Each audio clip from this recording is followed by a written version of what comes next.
heard the expression, you got lost? Jalen Johnson you got lost, the New Albany defender. Yeah, great catch from Jalen. Went up over the top of a New Albany defender. Mikey Wright would follow that up with a 16-yard run that got Seymour inside the 5-yard line. Alice line up in their power formation, right under center. Nugent, the fullback, the snap, the hand to Wheeler, left side, into the end zone, touchdown. Nick Wheeler followed the block on the right side of the line, takes it into the end zone for a 2-yard touchdown run. Seymour would go for 2. They converted a run by Nick Wheeler, and the Owls were up 14-7, had to make one final stop, and they were able to get New Albany stopped on downs, and then the Owls had to pick up one first down to finalize the deal. He takes a snap, runs it right up the middle, breaks it across the 30. He might have a first down. He does have a first down, and that'll do it. He took it right up the middle and gets it across the 30. They mark him down at the 29. That's enough for the first down. Yet it wasn't pretty, but the Owls would take a 14-7 victory, wrap up their conference season at 3-3. Coach Tyson Moore on the coaches show last night. You know, the way our defense came out, our defense is the reason we were in that game, really from the get-go. So I'm thankful that our defense wasn't complacent, because that could have been a long night on the wrong end of it for us.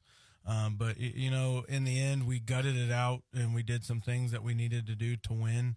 And it wasn't pretty, and that's okay. Sometimes they aren't, but our guys have to understand, and this was a big topic of discussion on Saturday, that, yeah, we won, we got it done, but you can't go out there playing like that and expect to win a lot of games. So, you know, I think it was a wake-up call for us. I didn't have my stat guy with me Friday night, but I do know that Mikey Wright was around 100 yards rushing, and Jalen Johnson about a 115 total yards, both catching and some running plays. So those two guys were big, and the defense, of course, gave up the one drive, and that was it. So, again, not a pretty night, but a winning night, as the final read, Seymour 14, New Albany 7. Up next, our weekly recap around Seymour High School fall sports, including a sectional championship for one sports team.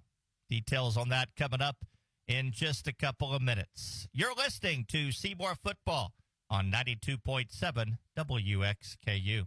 When you buy insurance, you are buying more than just a policy. You're buying the service that goes with that policy. I'm Lance Gentry, partner at Beatty Insurance. Since 1863, the staff at Beatty Insurance has been providing unparalleled service to our customers and to our community. We live here, we are active in local organizations that give back, and we love serving you. Beatty Insurance offers business, homeowners, auto, farm, and life insurance. Call Beatty Insurance for a quote today at 812-522-5640 or check out our website at BeattyInsurance.com. Beatty Insurance. We are here when you need us.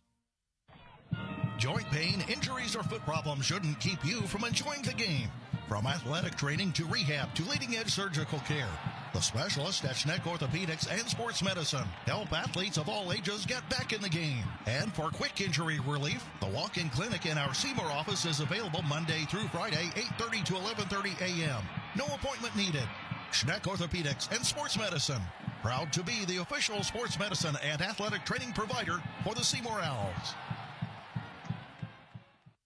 Don't be part of the 80% of homeowners neglecting their roof. Choose Royalty Roofing, experts in roofing, siding, and gutter needs. Let the specialists at Royalty Roofing deal with your roofing issues and your insurance. Budget-friendly finance options, we make quality roofing easy. Dial 812-523-8392 or visit royaltyroofing.com today to schedule your installation. Royalty Roofing, protecting what's precious underneath.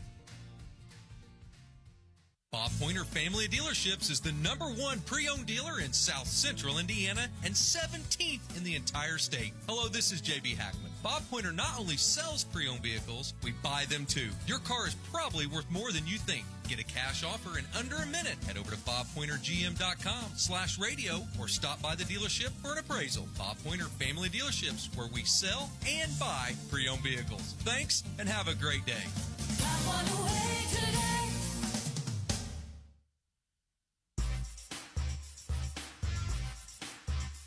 And our our pregame show continues. It's time now for our weekly trip around Seymour High School fall sports. Only two fall sports teams saw action since we last talked last Friday. And we'll start with boys soccer, and what a night it was Saturday night at Jennings County as Seymour captured its first class sectional title in 3A, beating Jeffersonville in the championship match 3-0. The game was scoreless at the half, but the Owls able to score 3 times in the second half. Barkinson Paul, Juan Fernandez, and then Jake Lepker scored on a PK. Meanwhile, Lance Hubbard protecting the goal, 5 saves, earning his 7th shutout of the season. As mentioned, the first sectional title for the Seymour boys soccer team since 2009. We have a few sound bites for you. The first, head coach Matt Dennis. Down here with Matt Dennis after the Owls win the sectional 3-0. And, Coach, obviously this is, I can't imagine the feelings right now. It's a long time coming. I mean, the first one in 15 years. I've only been the coach 14 seasons. And, these kids, these seniors, I've known since they were 4 or 5 years old. And just to see us build to this moment, it's just incredible. And the support from the stands and the community, my God, there's 250 people here on the turf celebrating with these boys, and it's amazing. Talk about the play. Obviously, defensively, they had 2 attackers, and I thought our defensive, especially our back line, was just tremendous tonight. We know how to handle teams that want to go long and forward, and Jake's pretty smart and dropped back well. I think we invited a little bit too much pressure at times, but then we cleaned it up and had higher pressure in the midfield and took that out, and we just stayed compact, and our defense is good. So it was great. We probably could have had a couple goals in the first half, and we just unlucky bounces, and we finally put one home. And I just knew as soon as we got one, we were going to get another. And then the third was just amazing. Obviously, this is a group that has persevered. I mean, you're peaking at the right time. You always talk about peaking at the right time. 7 in a row now, and you cap it off with a sectional championship. Yeah. Amazing. 7 in a row was great. I mean, we look back, we were 6-5, 500, but against a really, really tough schedule, and then things start to click, and we start to find some confidence, and even games we struggle. The Greenwood game, we gave up that late goal to tie it. We still scored 2 goals in the final minute to win. These boys just find a way, and it's amazing. It's just amazing. Congratulations. Thank you. Thank you very much. We also talked to the 3 goal scorers for the Owls. First, Markinson Paul. Sectional champions, what's that feel like? Oh, it's feel amazing. That's my first sectional with this team. That's a great team. We got a great coach. I just love it so much. I enjoy it. Talk about your goal. What about your goal? I love my goal. In practice, every time coach say you have to use your left. But I was scared, and today I make a good goal with it. I love it. I just love it. What an amazing feeling hoisting that sectional trophy, right? Yeah, it was amazing feeling. That's my first season with the team. In my first season, we went sectional. Now we're going for regional, baby. You betcha. Congratulations. Yeah, thank you. Jake Lepker. Talking with Jake Lepker down here on the field, obviously dream come true, right? Yeah. Couldn't ask for anything better. Get my own goal is pretty cool. But as a team, I mean, this is what I dreamed of ever since I was a little kid. Defensively, you guys were dominant tonight. You guys have been a stellar all year long, and tonight kind of came to full fruition, didn't it? Yeah, it was like that at New Albany, too. I mean, it's just we were a unit together, and we played together, and came out as we won, and we found everything. When they told you had the chance to do the penalty kick, what was your first thought? Well, Dennis told me before New Albany on Wednesday, so I was expecting it, but I was ready. What's the emotions right now? I don't know. We'll find out. We still got to kind of settle in, but right now it's just joy. It's just joy. With the team. Yeah. Congratulations. Thank you. And last but certainly not least, the Seymour keeper, Lance Hubbard. All right, talking with Lance Hubbard, obviously, you had a conversation with a wise old man after a couple matches saying there were bigger and better trophies to hoist. What did it feel like hoisting this one? It felt amazing. I don't even know how to put it into words. It felt amazing. Winning it last year, coming up short against Floyd, that really hurt. But 8 seniors returning, a lot of varsity people returning. I knew this year, the team knew this year that we were going to get it, and we did. Your defense has been stellar all year. You guys have been kind of a group back there, and tonight that was proved to be the difference. Yes, we have a lot of experience in the back line. Back 6, 5 seniors and 1 junior, and all 5 seniors have started varsity last year. So a lot of experience back there also helps me, but I'm also happy that they can rely on me. If they mess up, they can rely on me back there. That also takes off the pressure, knowing them, they won't make that many mistakes, but I can be back there to save them. You're a senior member to finish up. Still got one more match. You got to make a long road trip, but it's worth it now, isn't it? Definitely worth it. Definitely worth the wait, the excitement, all the hype. Just feels amazing. Really does. Proud of you. Congratulations. Thank you.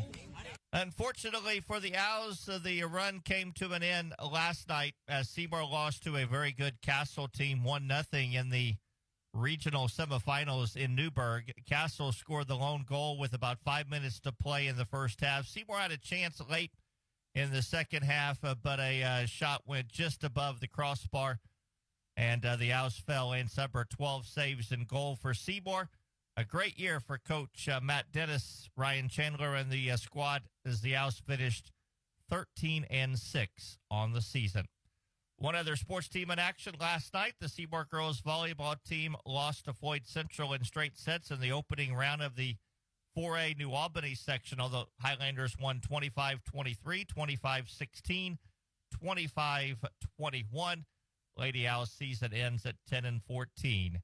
2 more sports teams still left to play, to have their seasons, and that is the cross-country teams. They'll be running in the Brown County sectional tomorrow. Good luck to those teams. We'll take a break. We'll be joined by Seymour Athletic Director Kirk Mans. You're listening to Seymour Football Preview on 92.7 WXKU. New Legacy understands the importance of securing your future, and we are ready to serve you at either of our locations in Seymour or Scottsburg. Insurance isn't just about protection. It's about providing peace of mind and financial security for you and your loved ones. Whether it's safeguarding your business, home, or health, New Legacy is here to guide you through the process and ensure you have the coverage you need. Don't wait until it's too late to protect what matters most. Call today at 812-271-2000. Or visit us to start building a legacy of security. When it comes to insurance, do what you do best and delegate the rest to us at New Legacy. Make sure your heating system is ready for whatever weather winter brings. Whether it's a fall tune-up for your current system or installing a new one, Schneider's Plumbing, Heating, and Air, your local Bryant dealer, will do whatever it takes to keep your family comfortable this winter. With quality parts, reliable system, and advanced technology, they provide service you can trust. To schedule an appointment, contact Schneider's Plumbing, Heating, and Air. Bryant, whatever it takes. Get your tickets now for the Jackson Live Show October 12th and John Conley October 26th. Online at Jackson Live's website or Facebook page. Let me ask you a question. Are you looking to spruce up your living room with a vibrant splash of color? Or maybe give your exterior a fresh coat of paint that turns heads? Or dive into the world of trendy wallpaper designs? Well, if the answer is yes, or even maybe, it's time to call S&B Wall Coverings. From commercial to residential projects, they tackle it all. Painting, epoxy flooring, light remodeling, insulation needs. Their quotes are absolutely free, so you'll know exactly what you'll pay for. Don't wait any longer. Contact S&B Wall Coverings today. Watch your home turn into the place you love. 812-216-0162. And it's time now for our athletic report as we talk with Seymour High School Athletic Director Kirk Mans. And it's been a busy week, Kirk. First, boys soccer captured sectional title. I know, unfortunately, our season ended last night at the regional, but what a moment Saturday night for this crew winning the sectional title. First one since 2009, and what a great crowd we had over at Jennings County last Saturday night for that championship game. We had a lot of turnout from our students, our community, and a lot of excitement. And I'm not an expert with the game of soccer, but I know that we dominated from the start to the finish. So what a great way to end the sectional. And then we had a tough one last night, and traveled all the way down to Castle, and that was a really good team. But a lot to be proud of, and again, a sectional championship. Unfortunately, volleyball season came to an end last night. A group that, they were in so many matches, and I think last night against Floyd, they were in that first set and just kind of let it slip away, but unfortunately didn't end. I mean, not every season ends the way you want it to unless you host the state title, but unfortunately their season came to an end too. Well, you start to think about the seniors, right? Yeah. And you start to think about their last contests and their last matches or games, and their parents as well. All the time and effort that they put into, giving rides and the money that it takes with the travel and the club sports and just the time and all the memories. And so it's a tough time for them to say goodbye to their last night and last sport, volleyball, if it was your last one, or soccer, or if we're talking tennis that just recently ended with a great year. Golf has already ended. And so, we're just winding down the fall sports, but you think about the kids that have put all that time and effort, and you also think about the parents, and, it's a bittersweet moment for sure. And do want to mention the fact cross country sectionals are tomorrow, so still have those, and wish those teams the best of luck as well. Yeah, we'll be competing over at Brown County in the morning. Girls are the first race around 10:30, followed by the boys, and so we're hoping for advancement there, and hoping to go on and continue to keep running the next week. And we wrap up football tonight. We'll take a week off, and then, of course, get to host a sectional game this year. And just remind people that in 2 weeks, just a heads up that those season passes they bought will not be good, unfortunately. Yeah, it's an Indiana high school athletic tournament, first game of the sectional. Unfortunately, we're hosting. We don't have to travel to East Central. And the other change that it will be is that it's going to be a 7:30 start instead of a 7:00. Oh, it is? Okay. Yeah, so a lot for them, a little extra time to get over here. Okay, sounds good. Well, we'll deal with Bloomington South tonight. Coach, we'll take a break next week. I'll give you the week off. Yeah, we'll take a break, and we'll hit it again for the first round of the sectional. And appreciate everything that you've done this year, Jay, and appreciate all the time that you spend. Thank you as well for your time. Go Owls. Up next, our scouting report on the Bloomington South Panthers, including a conversation with their head coach, Gabe Johnson. You're listening to Seymour Football on 92.7 WXKU. BSM Group's your trusted partner for utility engineering, drafting, and right-of-way permitting. With a proven track record of excellence, BSM Groups delivers precision and expertise that's second to none. Whether you are a utility company or utility contractor, BSM Groups can optimize your projects and ensure compliance so you can meet deadlines and exceed expectations. Visit us today at bsmgroups.com or give us a call at 812-271-2400. BSM Groups, your blueprint to success in the utility engineering industry. At Stahl Insurance, we focus on the farm and agribusiness insurance market. Whether you own a grain operation, hog confinement, livestock, or hobby farm, we work with industry-leading carriers that know and understand the risk you have. We take the time to individually learn about your operations in order to best protect you. Call or stop by today to talk to one of our farm agents, Shane Termullian, Nathan Newkirk, or Chris Stahl, at our new location, 211 North Chestnut Street in Seymour, or we can be reached at 812-524-0692. Some people check their couch cushions to find spare change and don't realize the real money is in their garage, behind the shed, or lying around in their basement. Hi, this is Sean Franklin with Franklin Surplus. We pay top dollar for all your scrap metal. Think about that old lawnmower you thought you might fix someday, or the refrigerator that quit working, or that old car battery you keep meaning to get rid of. Turn them all into instant cash right now. It's fast, it's easy, and we pay you on the spot. Bring all your scrap copper, steel, aluminum, lead, any type of scrap metal out to Franklin Surplus, just off Highway 50 East in Hayden.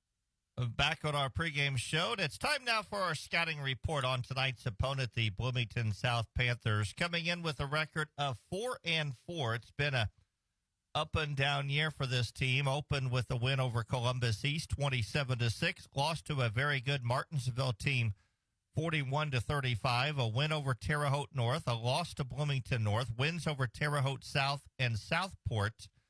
And back-to-back losses to Columbus North. And last week, a shootout, 68-57 to Brebeuf Jesuits. They're coached by Gabe Johnson. He's in his 5th year as the head coach of Bloomington South. Had a chance to talk with him earlier this week. Here was our conversation. Well, Coach Johnson, first of all, thanks for taking the time. Talk a little bit about the season. Kind of been an up-and-down year from a win-loss standpoint. Yeah.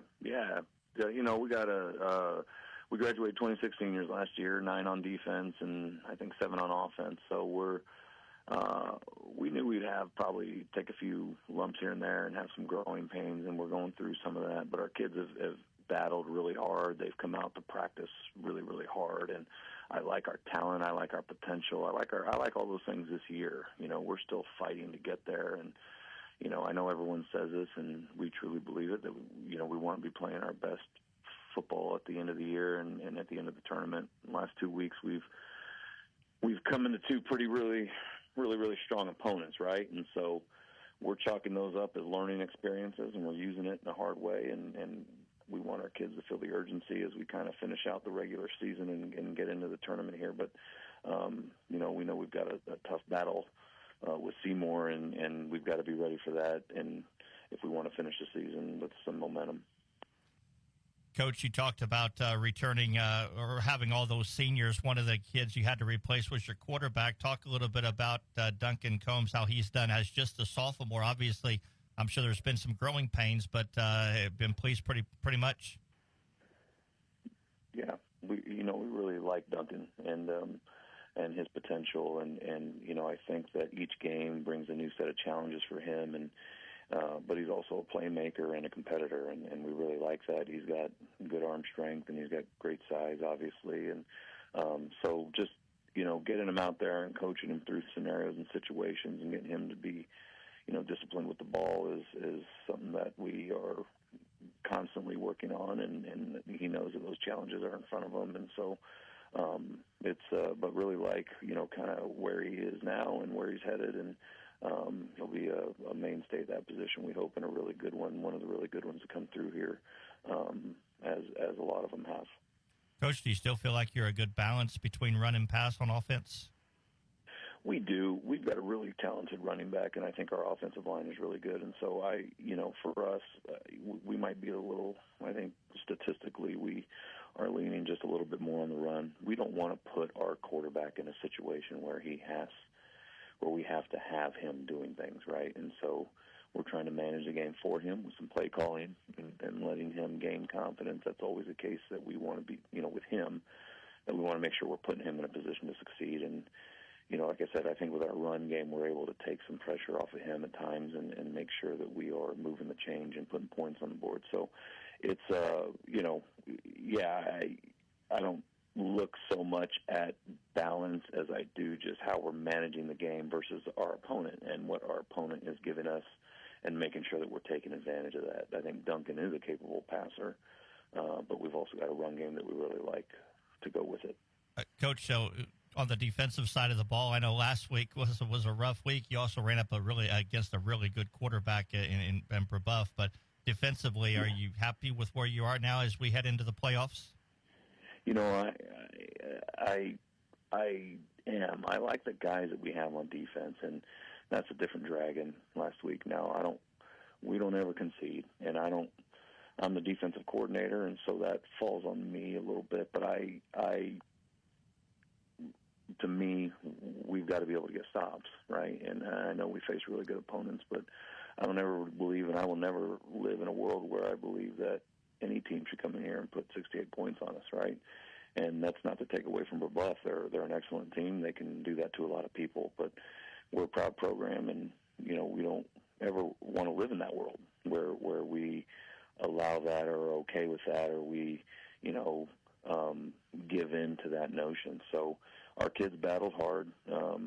We had to do a better job of getting off the field, and we didn't. And so we're going to learn from that, right? And so the week was spent learning from that. We played better coverage than what we showed, and we ran up against some really good guys. But now we take it, and we grow from it, and we learn, and we get better, and that's kind of been the focus on the week. Coach, I have to ask you about your kicker and punter, Bryce Taylor. What a weapon he has been. I know Seymour got to see him last year a couple of times. I know he's had a good year this year, but he's certainly a weapon, isn't he? He is. He really is. He flips the field for us, at times, and I don't hesitate when we're, the ball's on the 30, 35, 40, even maybe just depending on conditions to put the field goal team out there and let them have a crack at it. And so, really, really strong leg, and that's been an advantage for us, and we knew it was going to be a weapon kind of going into it. So, and help our defense out when we're punting the ball and help our offense out when we can put points on the board. So, glad he's on our team. Yeah, absolutely. Coach, your impressions of Seymour, what you've seen on film? Really like Seymour, and I know he's got some guys that he's replaced. Tyson has, and I think Tyson's done a great job there. And we know that, we played him twice last year and got after him at our place on senior night and then struggled against him, I thought, a little bit at their place in the sectional. So I expect them to be ready, and their kids are going to fight. It's going to be their senior night and all those things. So we've got to be ready to play from the get-go. And, going up against a really good opponent, in my opinion. And I know they're 4-4. They're like us, but they do some things really, really well. And we're going to have to take advantage, and we're going to have to play well. All right, Coach Gabe Johnson, I appreciate the time. We're not sectional opponents anymore, so I'll wish you the best of luck in the sectional in a couple of weeks. I appreciate your time tonight. Thanks, Jay. Since the two teams started playing, South has won all three matchups, including two last year. The Panthers beat Seymour 47-0 during the regular season. Then in the tournament, Seymour was very competitive against South. We're tied up in the sectional championship 14-14. South scored 2 touchdowns in a span of 3 minutes in the first half, and then would roll in the second half and end up winning 49-14, a game that was not indicative of the final score. But again, the Panthers 3-0. In the last 35 years, of course, these two teams were a member of the same conference back in the day, the South Central Conference. South has a 6-1 advantage coming in to play tonight. South is 76th overall in the Sagrins compared to Seymour 174th overall.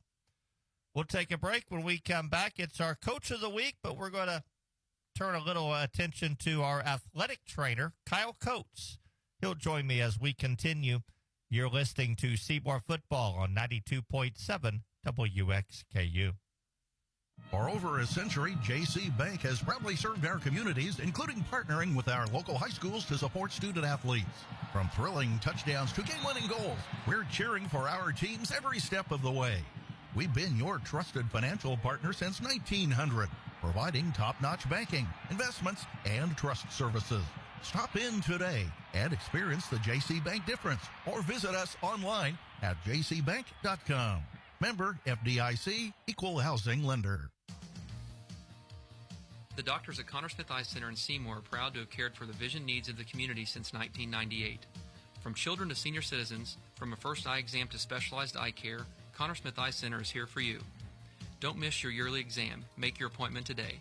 Connor Smith Eye Center, 812-524-3937. See your future clearly.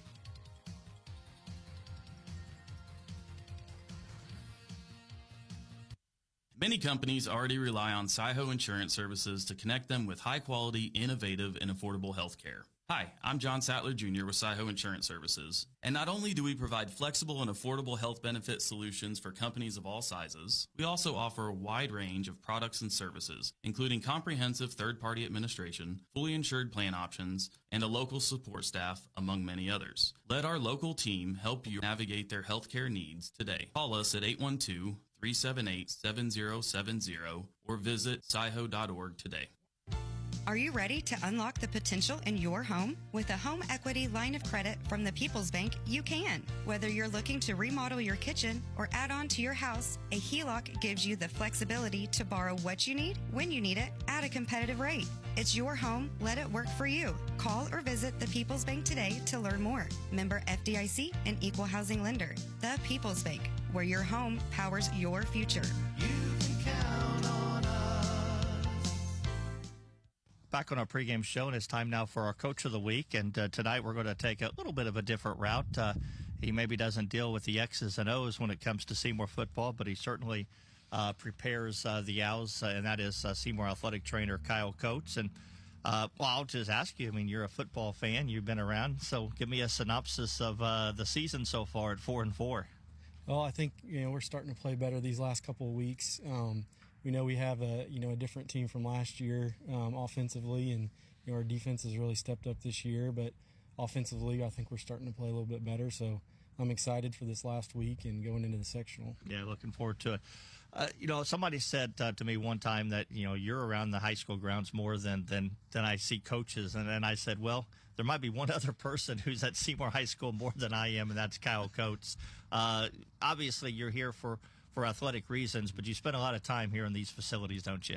Yeah, I think, outside of myself, maybe Kirk Mans, Dave Urbanski, but all three of us are here, pretty much all the time year round. But, it's an enjoyable thing. There's a lot of more difficult jobs I could be doing, but it's fun being around kids all the time and seeing them compete on the field and getting to know all these kids. Athletic training has evolved so much over the last. I mean, I remember talking with you 6-7 years ago, and there are things now that we talk about that we didn't even think was going to happen back then. Yeah. Technology and everything, the precautions, things just have changed. And why is that? I think because we know more, especially as athletics advance. Kids are playing at younger ages now. There's travel sports year round. Just having athletic trainers at all these events in high schools. A lot of states have gone to a state law where they're required to. Indiana hasn't yet, but I would say 90% of our schools have athletic trainers. So I think the more we know about how these injuries happen, how we can prevent them, has led to a lot of innovation in this field. And money drives everything, Sure. and sports is a money-making industry. So if we can keep our athletes on the field, I think we're going to continue to see technology kind of grow in those different fields. The one injury aspect that certainly takes center stage and is talked about a lot is the concussion. You see it at all levels, with Tua Tagovailoa, and the fact that, how many concussions, the helmets now, some of the NFL helmets that are wearing the protective coating. Yeah. The concussion certainly is something that is taken very seriously, maybe even more so in the last 3 or 4 years. Yeah, and concussions are something that we can't prevent. As long as there's contact or collision sports, there's always going to be concussions.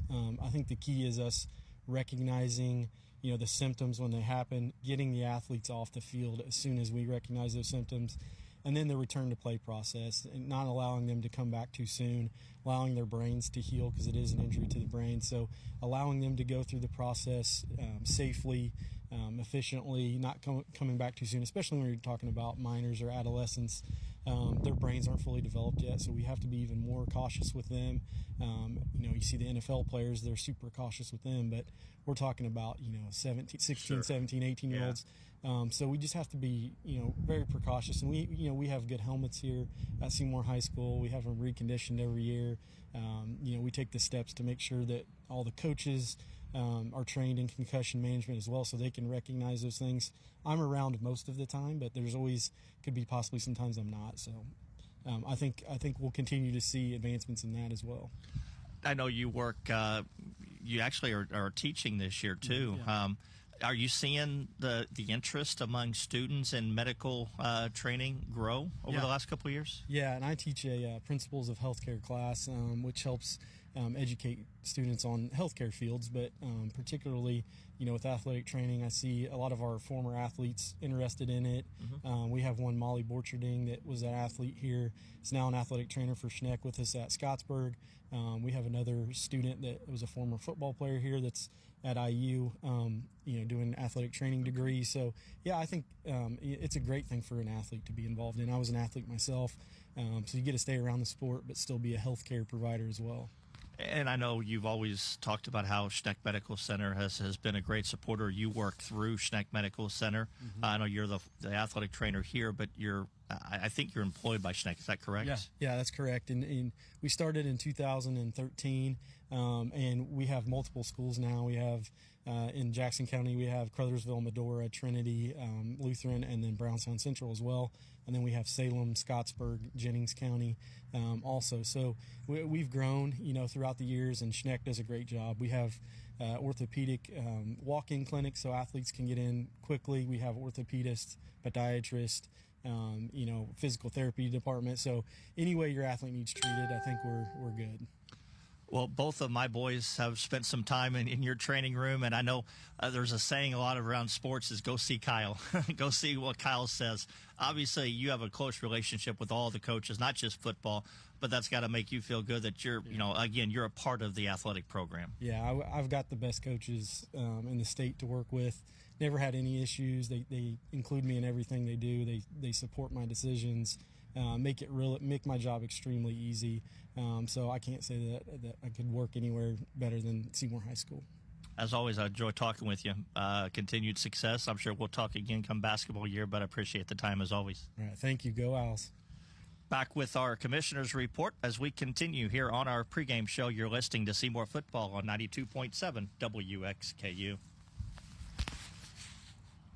When you buy insurance, you are buying more than just a policy. You're buying the service that goes with that policy. I'm Lance Gentry, partner at Beatty Insurance. Since 1863, the staff at Beatty Insurance has been providing unparalleled service to our customers and to our community. We live here, we are active in local organizations that give back, and we love serving you. Beatty Insurance offers business, homeowners, auto, farm, and life insurance. Call Beatty Insurance for a quote today at 812-522-5640 or check out our website at beattyinsurance.com. Beatty Insurance. We are here when you need us.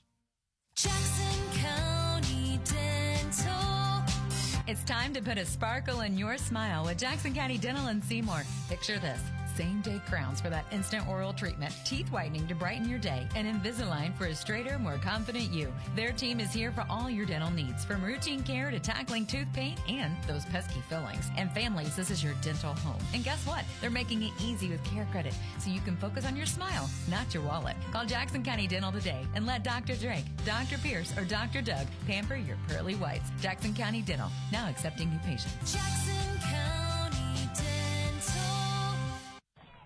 Joint pain, injuries, or foot problems shouldn't keep you from enjoying the game. From athletic training to rehab to leading-edge surgical care, the specialists at Schneck Orthopedics and Sports Medicine help athletes of all ages get back in the game. And for quick injury relief, the walk-in clinic in our Seymour office is available Monday through Friday, 8:30 to 11:30 a.m. No appointment needed. Schneck Orthopedics and Sports Medicine, proud to be the official sports medicine and athletic training provider for the Seymour Owls. It's time for the Commissioner's Corner, an exclusive weekly conversation about Indiana high school sports with the Commissioner of the IHSAA, Paul Neidig. Now for an up-to-the-minute report about what's happening in the constantly changing world of high school sports, here's Coach Bob Lovell with Commissioner Paul Neidig. Welcome back, everyone, to our weekly conversation with the Commissioner of the IHSAA, Paul Neidig. And Commissioner, let me just say thank you for Paul Condry and myself for the hospitality from your staff and everybody involved with the pairing show this past Sunday. It was great to see the viewing party pictures and all the excitement that you could just feel around the state on a very important night for everyone. It was, and you guys bring a level of expertise to the show that kind of covers the entire state, Coach, and it's a good show. It's a good product. We released those teams, and we got some incredible matchups early on out of the gate. And, I think we're in for a really exciting football tournament kicking off in 2 weeks here. I agree with you 100%. Long way to go, but week number 9 of the regular season obviously coming up on Friday, and there's a whole lot left to play, and that'll make it even more exciting. So, Paul, in addition to the pairing show, obviously, that we did, it's another jam-packed weekend of state championships or qualifying rounds. You were at the regional round of soccer. The tennis state finals for the teams is this weekend. Unified flag football will be at Grand Park on Saturday. There is just so much. Volleyball sectionals going on.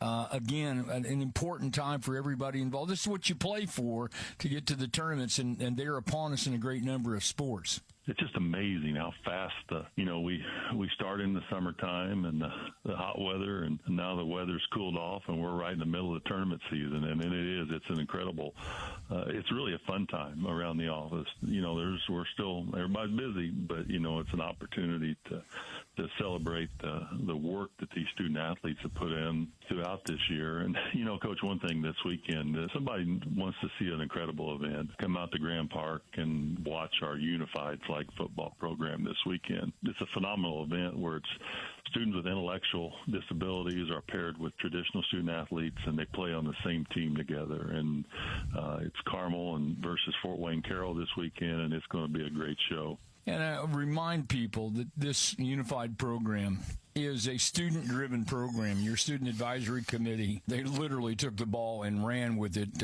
years ago to get this started, which makes it even more gratifying for everybody involved. It's a tremendous program, but it's also made more so by the knowledge that these are the kids that drove it, and I'm sure they look back fondly on the contributions they've made to an unbelievably successful program. It's really, everybody thinks this side of the business is adult-oriented, but this truly is student-driven. We have 19 students on our student advisory board that represent all corners of the state, and, they are the ones that came up and dreamed about this partnership between the IHSAA and Special Olympics Indiana, and ultimately we landed on the Champions Together. And again, it truly is Champions Together. It's all kids, regardless of their abilities, to be able to participate on the same team. In addition to football, what other championships are on the unified program? We also have track and field in the springtime. And then the other part of the partnership, and it's ran through the Special Olympics office, but we have bocce, and we also have bowling, the other two. We talk greatly about how the IHSA Champions Network is the envy of associations around the country. The unified program has to be in that same category, Paul. It is, and it's a model that other states have adopted, and I can't express what my heart feels about this, because it is such an opportunity for students, and memories with the sport creates memories for lifetimes, and this is just one more example of that. He's the commissioner of the IHSAA, Paul Neidig. This is our weekly conversation about all things IHSAA related. I look forward to our conversation next week. Absolutely, Coach, and thank you for serving the kids in this great state. Thanks for listening to The Commissioner's Corner with IHSAA Commissioner Paul Neidig and Coach Bob Lovell.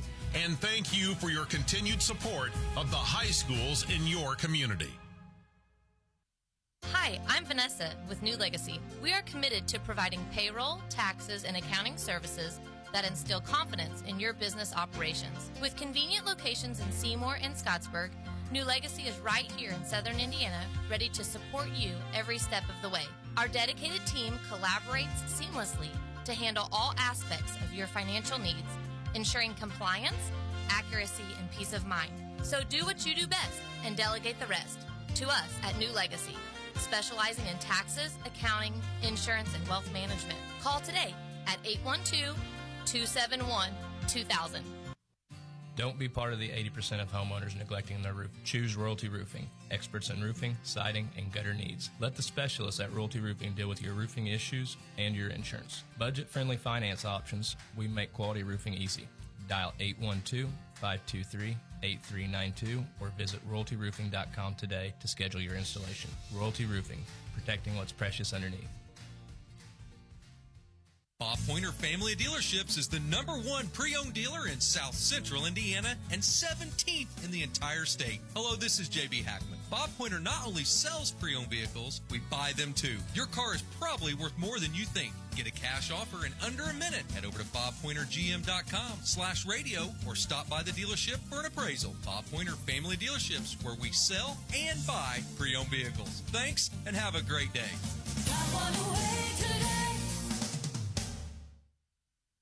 Some people check their couch cushions to find spare change and don't realize the real money is in their garage, behind the shed, or lying around in their basement. Hi, this is Sean Franklin with Franklin Surplus. We pay top dollar for all your scrap metal. Think about that old lawnmower you thought you might fix someday, or the refrigerator that quit working, or that old car battery you keep meaning to get rid of. Turn them all into instant cash right now. It's fast, it's easy, and we pay you on the spot. Bring all your scrap copper, steel, aluminum, lead, any type of scrap metal out to Franklin Surplus, just off Highway 50 East in Hayden. And we're just a little bit before kickoff. Tyson Moore will be out on the field here shortly to talk with the head coach before tonight's contest. Let's first take a look at the conference. Columbus East has wrapped up at least a share. They can win it outright tonight. They are playing at Bedford North Lawrence. If the Stars should upset the Olympians, Floyd Central hosting New Albany, they still have a shot to share the title. But we'll see what happens. Also tonight, Jeffersonville is at Jennings County. A win for the Red Devils will secure third place for them. Seymour does look like they're going to finish it. Well, they'll finish in fourth. If Jennings County is able to get the win, they would tie for third. We'll see what happens. Sectional play, of course, begins next week for some of the classes for 1A, 2A, 3A, and some 4A schools. So we'll talk about that here in just a moment. Couple other games tonight. Scottsburg is at Brownstown Central. Columbus North at Terre Haute North. Silver Creek at Corydon Central. Our thoughts are with the whole Corydon Central football team on the tragedy that occurred with them this week. Just unimaginable. Eastern Pekin at Charlestown. West Washington at Salem. And Milan tonight plays at Madison. Talked about the sectional. It begins in 2 weeks for the Owls. Seymour will play host to East Central. Of course, 5A gets a bye next week. Franklin is at Columbus East. In the other game, there is one conference game, and it's a conference game next week. Sectional 23 in 4A as Jennings County playing at Bedford North Lawrence. Always a lot of fun when we get to tournament time in high school football. We'll take a quick break. When we come back, we'll go down on the field as we talk with head coach Tyson Moore about tonight's game. You're listening to Seymour Football on 92.7 WXKU. Have you recently reviewed your home and auto insurance policies? Do you have adequate coverage in place? We at Stahl Insurance are here to help. Come see us at our new location, 211 North Chestnut Street in Seymour. Our agents Shane Tremoyan, Jennifer Skidmore, Nathan Newkirk, Ben Stahl, and Chris Stahl can help evaluate your current policies and make sure proper coverage is in place. That's Stahl Insurance at 812-524-0692 or come see us at 211 North Chestnut Street across from City Hall.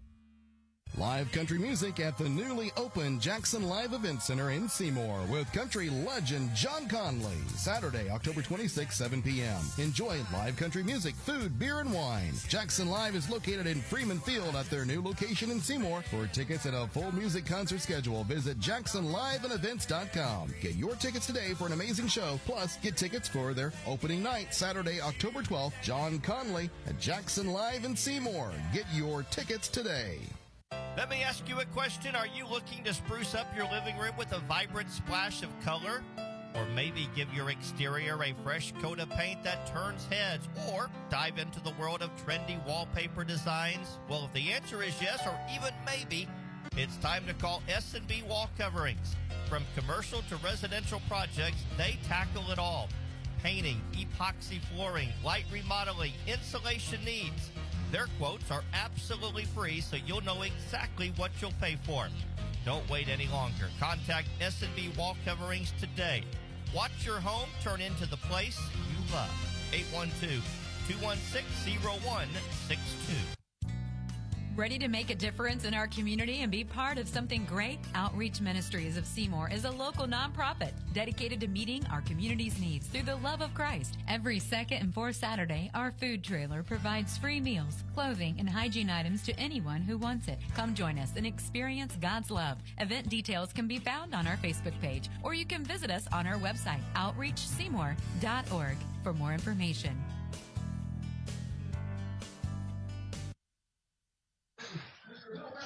And once again, back here at Bullitt Stadium, where the Owls and the Bloomington South Panthers ready to kick it off here in just a matter of minutes. Had some technical difficulties with our pregame interview with Coach Tyson Moore, so unfortunately not going to be able to bring that with you. But joined tonight, pleased to be joined by Jeff Claycamp. Kind of a last-minute replacement. Corey's taking some time with the family for fall break, and you're here, and appreciate you being here as always. Well, it's always a pleasure to do these games, be a part of Seymour football. Yeah, Corey is enjoying the Florida weather this week, so I certainly don't blame him for bowing out on this one. You know, first of all, Jeff, as we get set to play tonight, as a coach, probably more so now, the fact that you've got a bye week next week between the regular season. But when you know your sectional opponent and you know the tournament draw as it is, the last game of the regular season always seems to be one that how hyped do you get? Can you get hyped I would think, though, with that bye, and especially against a quality opponent like Bloomington South, it's not that hard to get excited about tonight's contest. It's really not, and a lot of coaches live by one game, 1 week at a time, one game at a time, and I'm sure that's the approach they've taken with this week's game. Certainly, looking ahead to the sectional draw and drawing East Central, they'll have 2 weeks basically to prepare for them. So, yeah, it was probably pretty easy to keep kids focused on Bloomington South tonight, but yet looming in the background certainly is East Central, and they're just a quality football program. So, yeah, we look at this Bloomington South team. They're 4-4. They were a semi-state qualifier last year, lost to Decatur Central, who eventually won the state finals. But they had a team last year that they felt like was a state championship team, and I think they were a little disappointed that they didn't even get to the state finals. But they lost 9 guys off both sides of the ball. But when you have a Bloomington South team that kind of they don't necessarily rebuild, they reload, and that just speaks for the program that they've had over the last few years. Yeah, they're there for a while. Of course, I remember when we played Bloomington South back in the SCC days, South Central Conference, SCC. Yeah. It was a battle between Seymour. I remember my junior year, we went to Bloomington South and lost in double overtime. Guy made a kid 6'5" made a catch in the back of the end zone. And then the next year they were ranked third or may have been first, and we defeated them here on our home field. And that was quite a victory for us. But yet they've built back that culture after Mo Moriarty left Bloomington South. He was there for years, and he built them into state contending teams every year. And then there was a little bit of a lull, and now they built that culture back, that culture of winning, and certainly they have a talent base to pull from there in Bloomington. Mention the fact that South won the toss and deferred, so Seymour will get the ball first when play does begin. This is a special night tonight. Halftime, we're going to honor the 1999 team that was a semi-state participant, 13-1, lost to a very good Cathedral team in the semi-state, but it's 25-year reunion. And as I mentioned a couple weeks, it was my first year full-time broadcasting with Bud. It was my first team to do, and so a lot of those guys are going to hopefully be back here tonight and honor them at halftime. Yeah, excited to see. A while ago we were talking, and I called them boys. I look at them from back in '99, but these are fine young men that are coming back, and we're certainly glad to have them back. What a fun group, though, to coach. I mean, very talented group. We just kind of ran into a buzzsaw in Cathedral. Cathedral had kids going Division 5 or 6 kids going Division I, and we had one that went Division I, but we had such quality depth on that team. We just had a lot of really good high school football players. Certainly, we could take some of them back, these days for sure. We had some great linebackers, had great quarterbacks, great running backs. It was just a very deep football team. Yeah, it sure was. And again, that was a team that advanced to the semi-state, lost to Cathedral, and as Jeff said, I think Cathedral, we said that we had 6 or 7 guys that actually played on Sundays off of that team, and that's pretty impressive for a high school football team in the state of Indiana to have that many. Absolutely. Some prep schools might, but certainly. That was kind of before, if you won so many if you win a couple state championships, you have to move up. That was kind of the Cathedral rule. You're right. They invented that rule for teams like Cathedral. You're exactly right. So we are set for football tonight. Glad you're with us, along with Lance Hubbard, Jeff Claycamp.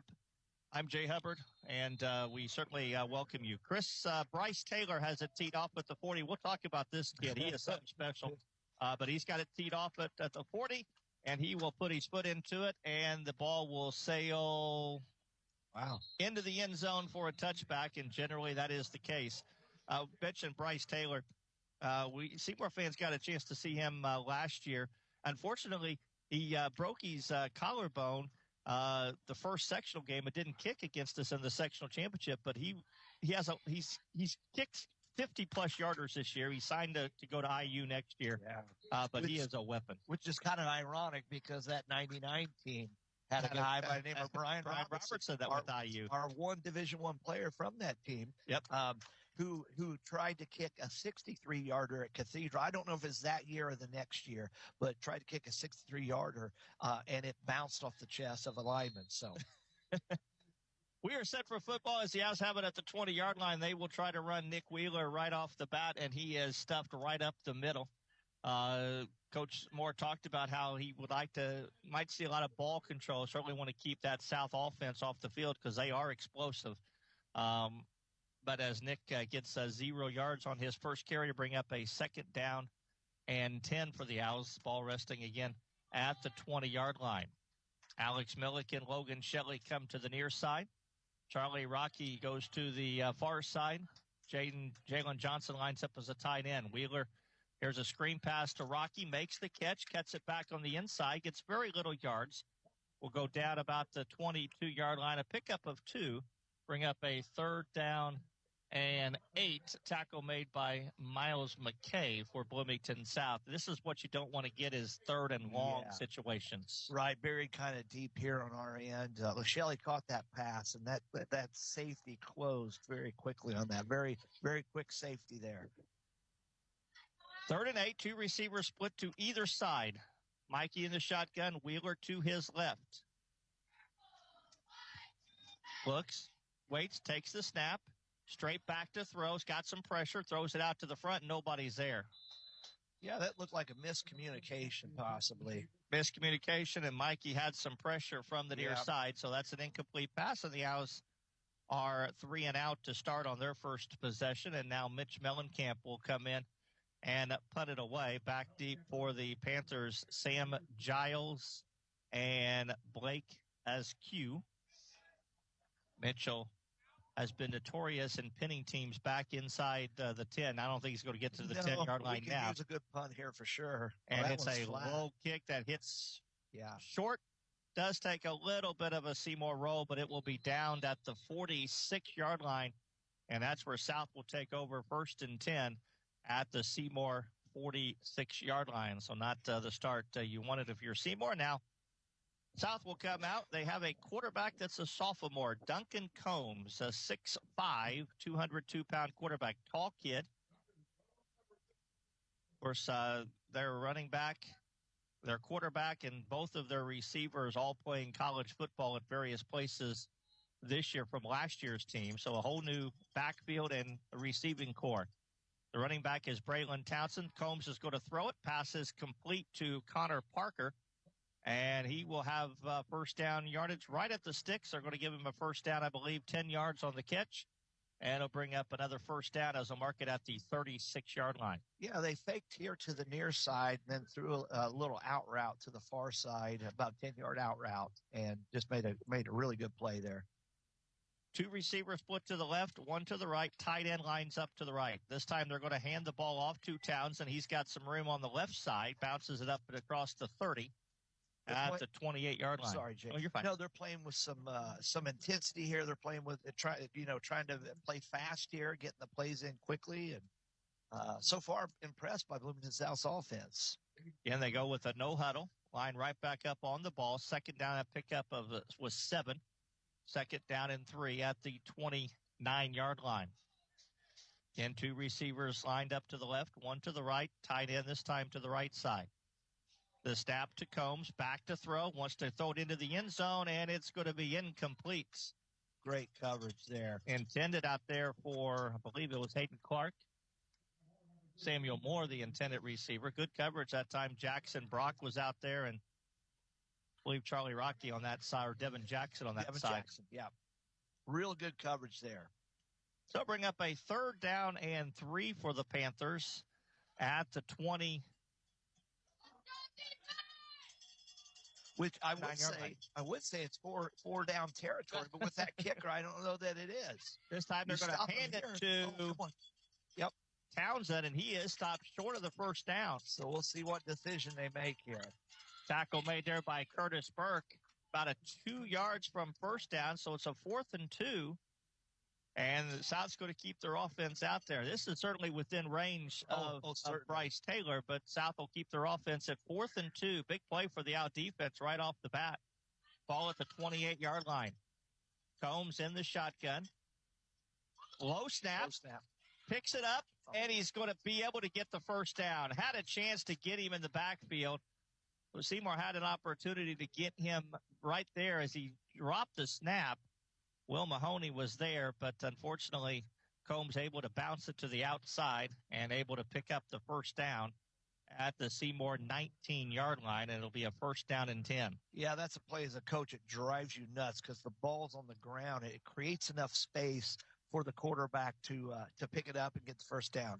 Combs going to throw a screen pass this time out to Sam Giles, who gets to the corner, and he will get it into the end zone for the touchdown. Through the screen pass to Giles, he was able to bounce it to the outside, and that is an 19-yard pass play for a touchdown from Combs to Giles, and Bloomington South is on the board first. And the kicker, Bryce Taylor, will come in to attempt the extra point. Well, he has had a chance on fourth down to get him, but not able to do so. Costly opportunity there that they didn't take advantage of. There's the snap. Kick is away, and the kick is good. 8:53 to play on the Bob Pointer Family of Dealerships scoreboard. It's Bloomington South 7, Seymour nothing. You're listening to Seymour Football. For over a century, JC Bank has proudly served our communities, including partnering with our local high schools to support student athletes. From thrilling touchdowns to game-winning goals, we're cheering for our teams every step of the way. We've been your trusted financial partner since 1900, providing top-notch banking, investments, and trust services. Stop in today and experience the JC Bank difference, or visit us online at jcbank.com. Member FDI. So the Panthers drive 46 yards in 6 plays, a minute 30 off the clock, and it's a 19-yard touchdown pass from Combs to Giles, extra point good. And it's 7-0 in favor of the Panthers. And now Taylor has it teed up at the 40-yard line. That was a very impressive wide-out screen there. Not a lot of nice blocks here on the edge to get that touchdown for him. Back deep, the Owls sent 3 guys back, Jalen Johnson, Logan Shelley, and Aaron Holt back deep, and the kick is again into the end zone. And, you know, that 99 team, you talked about Brian Robertson.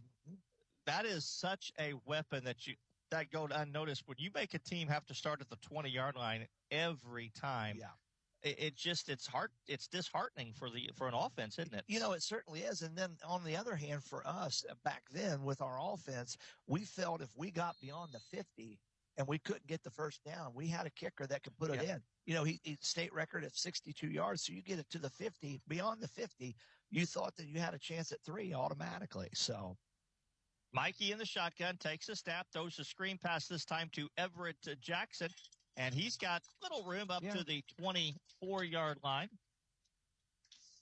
4 yards there, it looks like. We've seen Everett now, and they're really high on this kid. He's a freshman. Okay. Just saw him in that Bedford game for the first time, and he's got some sparing. He's obviously got some things to learn, but Coach Moore really likes how he has developed as the weeks have gone on here. You really like to see a kid that didn't really play that much, and he's working his way into the lineup. That's just great to see. Clock moving, 8 minutes to play. First quarter, 7-0 South. Mikey takes a step, he's going to run it himself right up the middle. He's going to fight forward across the 25 up to about the 27-yard line. Give him 3 on the play. We'll give him 4, a generous 4. 3rd and manageable here at least. Yeah, 3rd and 3, which is a whole lot better than 3rd and 8, 3rd and 9. So 3rd and 3, you can do some different things. Run screens, you can maybe quarterback run, whatever the case might be. Yeah. Get the play call, and Trayshawn Hawkins going to come in. I think the Owls are going to go with a 2 running back set with Mikey. Hawkins and actually Jalen Johnson's going to line up in the backfield with Hawkins.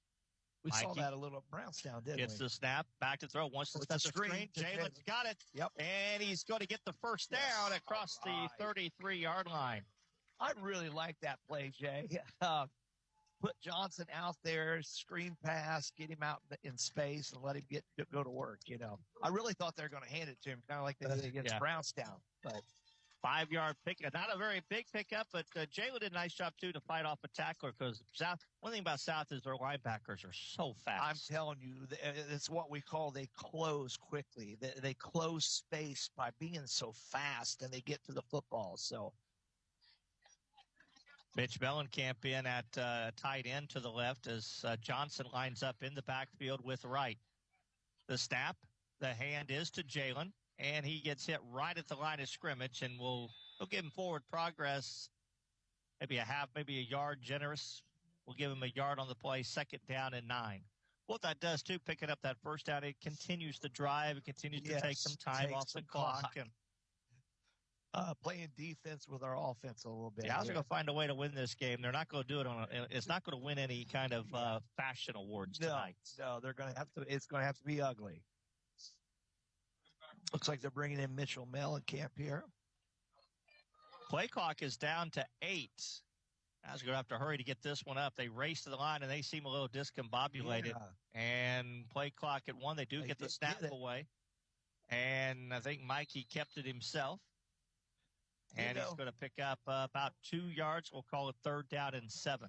You see a hole develop, and then they just close in so quickly.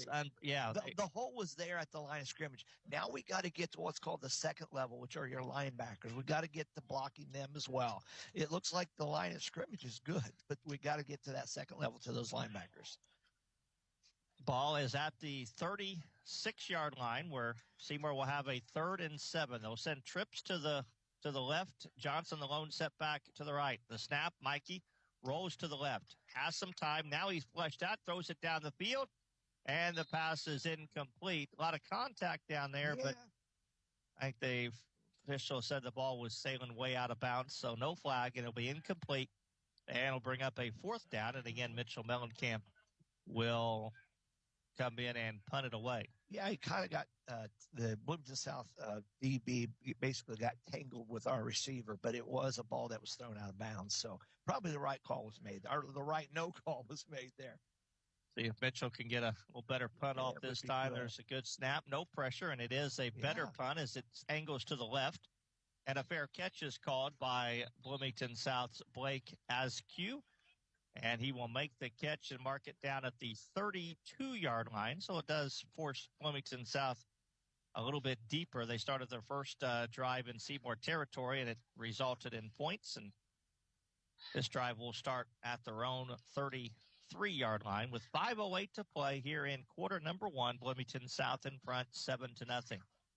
We did move the ball there. We got a first down, so maybe we can build upon that in this next series. Let's see if our defense can try to bury them a little bit deep here in their own territory. Line up 2 receivers to the left. The handoff is right up the middle to the running back, Braylon Townsend. And Townsend gets little yards. Matter of fact, they're going to get him right at they'll give him a yard.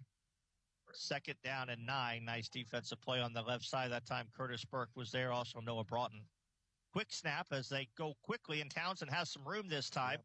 Gets it up across the 40. And at the 42-yard line, we'll give him 7 on that carry and bring up a 3rd down and 1.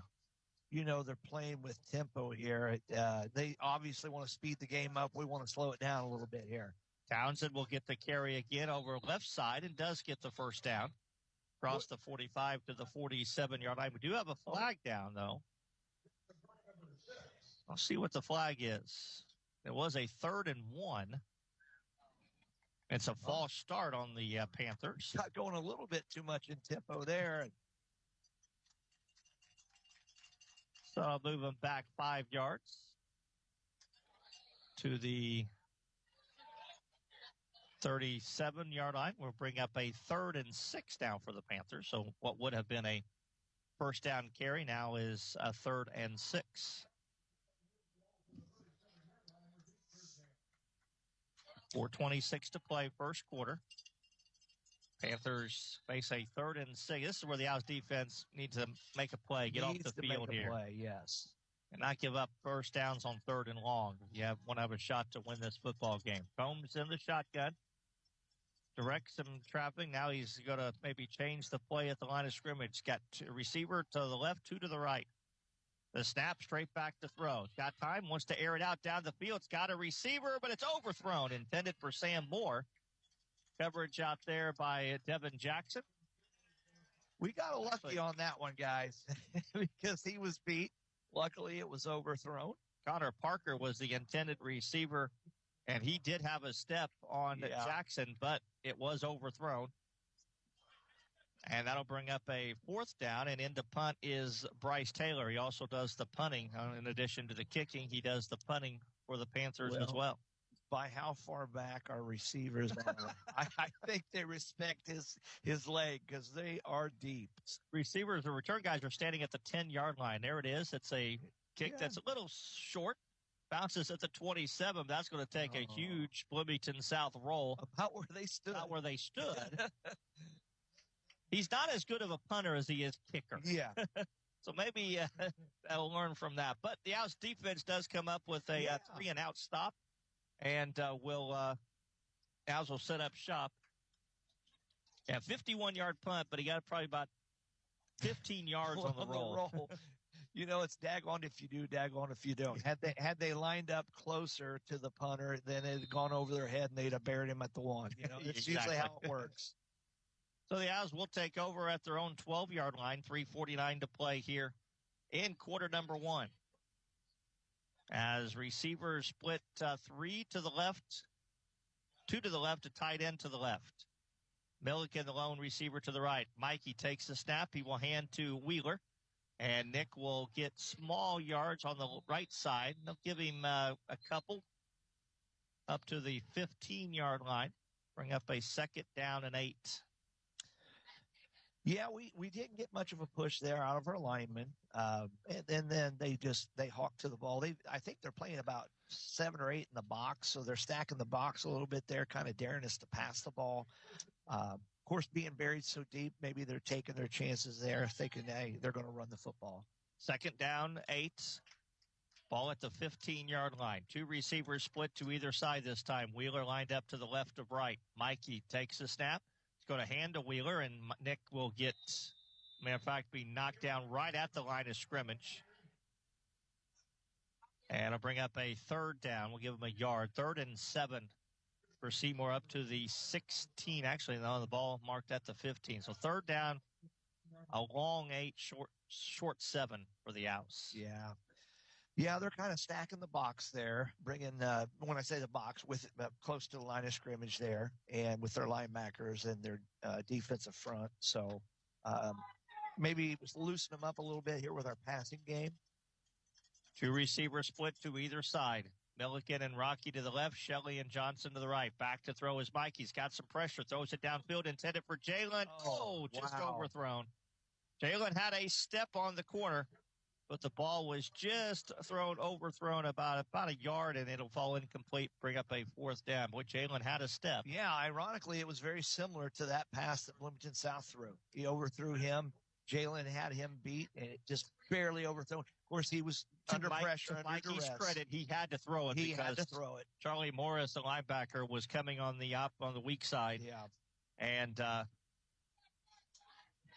there's a snap to Mitchell. It's a high snap. He pulls it down, gets the kick away. It's a line drive kick that Azu will return this time. 50, 40, up to the 35, and we'll go down right there. That time, Blake Azu came up and caught it, and he brings it back to the 35, and Bloomington South will set up shop 1st and 10 at the Seymour. Actually, inside the 35, we'll put it down at the 34-yard line, and good field position. That time, the returner did the right thing, caught it, and saved him about 15 yards. He fair caught the first one and then caught that one and took it for about 20, 30 yards, didn't he? 2 receivers to the right, 1 to the left. Duncan Combs, the quarterback, with Braylon Townsend to his left. Sends a motion, hands to Browns right up the middle. Townsend 20, 15, 10, 5, touchdown. First play off the punt, 34 yards. Braylon Townsend goes up the middle.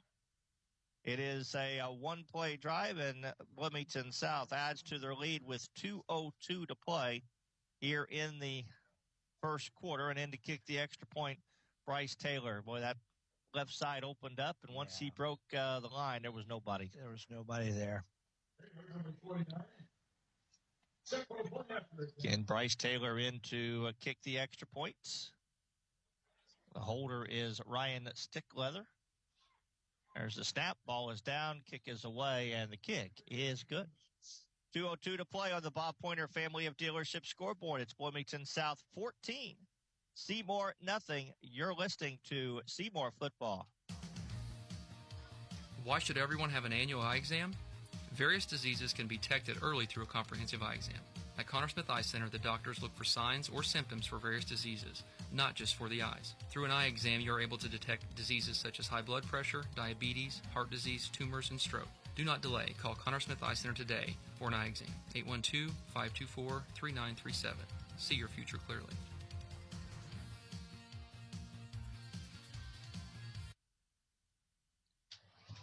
Bloomington South goes 34 yards in one play, 7 seconds off the clock. It's a 34-yard touchdown run for Braylon Townsend. The extra point is good, and 2:02 to play. Bloomington South in front by a score of 14-0, and Bryce Taylor has it teed up at the 40-yard line. You know, that's exactly why you want to extend the football game. So obviously we're trying to run the ball, you know, trying to take some clock up, incomplete passes, you know, stops the clock. So I see why Seymour's trying to run the ball, but yet we might still have to try to pass to loosen up that defense. There's the kick. It's going to be returned this time, and it's Aaron Holt returning it from the 2 right up the middle, and he is quickly brought down just as he crossed the 20-yard line. There's a scramble. South says the ball was out, and it is. And Bloomington South recovers. So the Owls get an opportunity to return it, and it was fumbled, and Bloomington South will have it at the 22-yard line, 1st and 10. And it's gone from bad to worse here for the last 3 minutes for the Owls. Ben Godar, is he the one who recovered it? He forced it.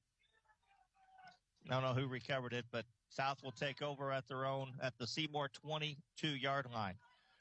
If I'm them, I'm throwing the ball deep here. Well, as deep as you can here at the 25-yard line, 24. Combs back to throw. That's what they're going to throws it, passes out into the flat, caught inside the 10 and out of bounds at the 5-yard line. Pass is caught by Sam Giles. Devin Jackson ran him out of bounds, but not before South picks up 15 yards. Be a 1st and goal for Bloomington at the 7-yard line. Yeah, after a turnover like that, you want to take advantage of the momentum, and that's why a lot of times you try to go deeper, you throw the football. This time Townsend will get the ball up the middle, breaks it a tackle, gets it down inside the 5 to about the 4-yard line. Looks like Devin Jackson was one of them in on that tackle. Yep, sure was. Devin was there. 4-yard pickup for Townsend. 2nd down and goal. Clock inside 2 minutes, 1:30 to play. Here in the first quarter, South already in front 14-0, trying to add on and take advantage of the fumble on the kickoff that the Owls had. This time they'll split the running backs in the backfield. Still, they'll give it to Townsend. Actually, I don't think that was Townsend. I think it was Townsend. And he gets it down to the 1-yard line. They'll bring up a 3rd down and goal, and it was Braylon Townsend, a 5'11", 195-pound junior. This team does not have, other than one senior and their starting offensive units. Wow. And they completely revamped the team from a year ago. Hayden Clark is also in the backfield with Townsend as they split Combs. And the hand is to Townsend, and he will go across the left side and go into the end zone for the touchdown. So the Panthers take advantage of the turnover, and Townsend goes 1 yard. And Bloomington South, with 37 seconds to play, adds to their lead. It's now 20-0, and in to kick the extra point is Bryce Taylor. You know, you look at these series of events, what led to that. Normally, he kicks it in the back of the end zone. And the time we can return it, of course, we fumble. And not saying anything bad against Aaron because he's pretty secure with the football. I think he must have got popped pretty hard for that ball to come loose. Extra point is up and good. 37 seconds to play. It's 21-0 on the Bob Pointer Family of Dealership scoreboard. We're back in 30. You're listening to Seymour Football. Many companies already rely on Seymour Insurance Services to connect them with high-quality, innovative, and affordable health care. Hi, I'm John Sattler Jr. with Seymour Insurance Services. And not only do we provide flexible and affordable health benefit solutions for companies of all sizes, we also offer a wide range of products and services, including comprehensive third-party administration, fully insured plan options, and a local support staff, among many others. Let our local team help you.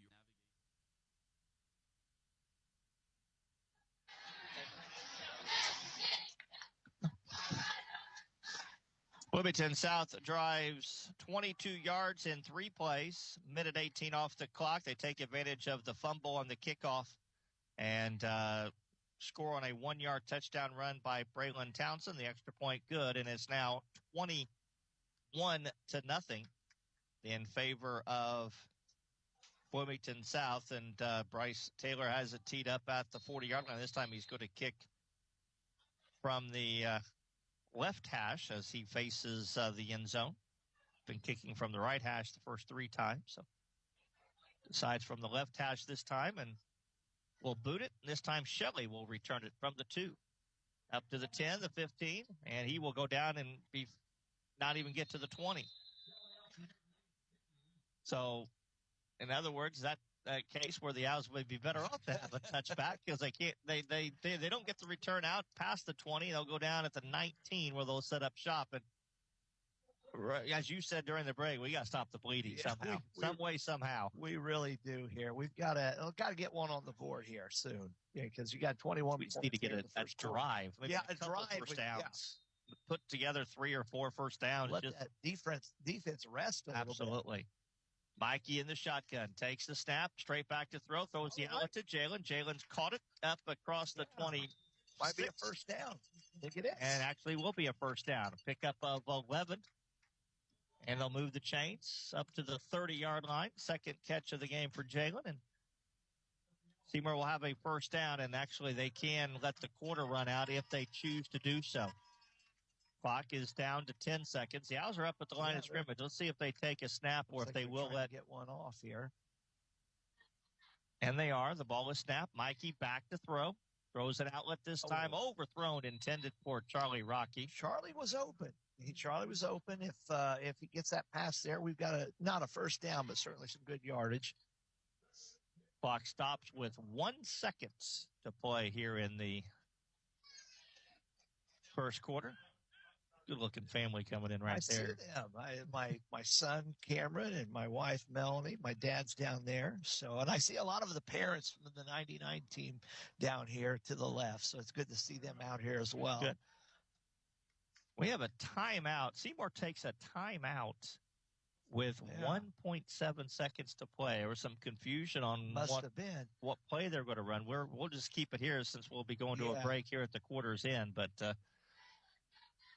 21-0, the Owls trail Bloomington South. Panthers scoring 3 out of their first 4 possessions, took advantage of good field possession. Actually, all 3 drives they've had have started in Seymour territory. Yes, yeah. A couple short punts and then the fumble on the kickoff. When you play on the short field all the time, and you have some athletes like they do, that's what happens when you get a 21-0 game. You know, it'd be nice to actually have them start the ball from the 20 for once, but maybe that'll happen here in the second half or even the second quarter. So the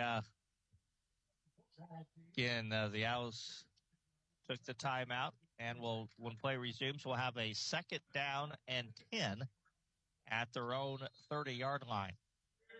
2 receivers lined up to the near side, 2 to the far.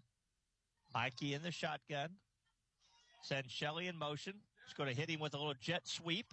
Logan bouncing, and he gets hit right away. He looked like he had some room. I think had he cut it more inside, he would have gained about 8 yards, but he tried to go outside. Whitney, a 5'11", 190-pound junior linebacker, able to make the tackle, and that will, after a 1-yard gain, will end the first quarter of play. On the Bob Pointer Family Dealership scoreboard, it's Bloomington South 21, Seymour nothing. You're listening to Seymour Football. Are you ready to unlock the potential in your home? With a home equity line of credit from the People's Bank, you can. Whether you're looking to remodel your kitchen or add on to your house, a HELOC gives you the flexibility to borrow what you need, when you need it, at a competitive rate. It's your home. Let it work for you. Call or visit the People's Bank today to learn more. Member FDIC and equal housing lender. The People's Bank, where your home powers your future. You can count on us. Jackson County Dental. It's time to put a sparkle in your smile with Jackson County Dental in Seymour. Picture this. Same-day crowns for that instant oral treatment, teeth whitening to brighten your day, and Invisalign for a straighter, more confident you. Their team is here for all your dental needs, from routine care to tackling tooth pain and those pesky fillings. And families, this is your dental home. And guess what? They're making it easy with Care Credit, so you can focus on your smile, not your wallet. Call Jackson County Dental today and let Dr. Drake, Dr. Pierce, or Dr. Doug pamper your pearly whites. Jackson County Dental, now accepting new patients. Jackson County Dental. Third down for the Owls as play resumes here in the second quarter at the 31-yard line. Mikey in the shotgun. Back to throw. He's got some time now. He steps up, throws it across the middle, and the pass is picked off. Ball went off the hands of Charlie Rocky, and then it was kind of bounced around and finally picked off by Charlie Morris. Got the interception, and the Panthers will take over at the Seymour 43-yard line. Again, that looked like it was a catchable ball. It was.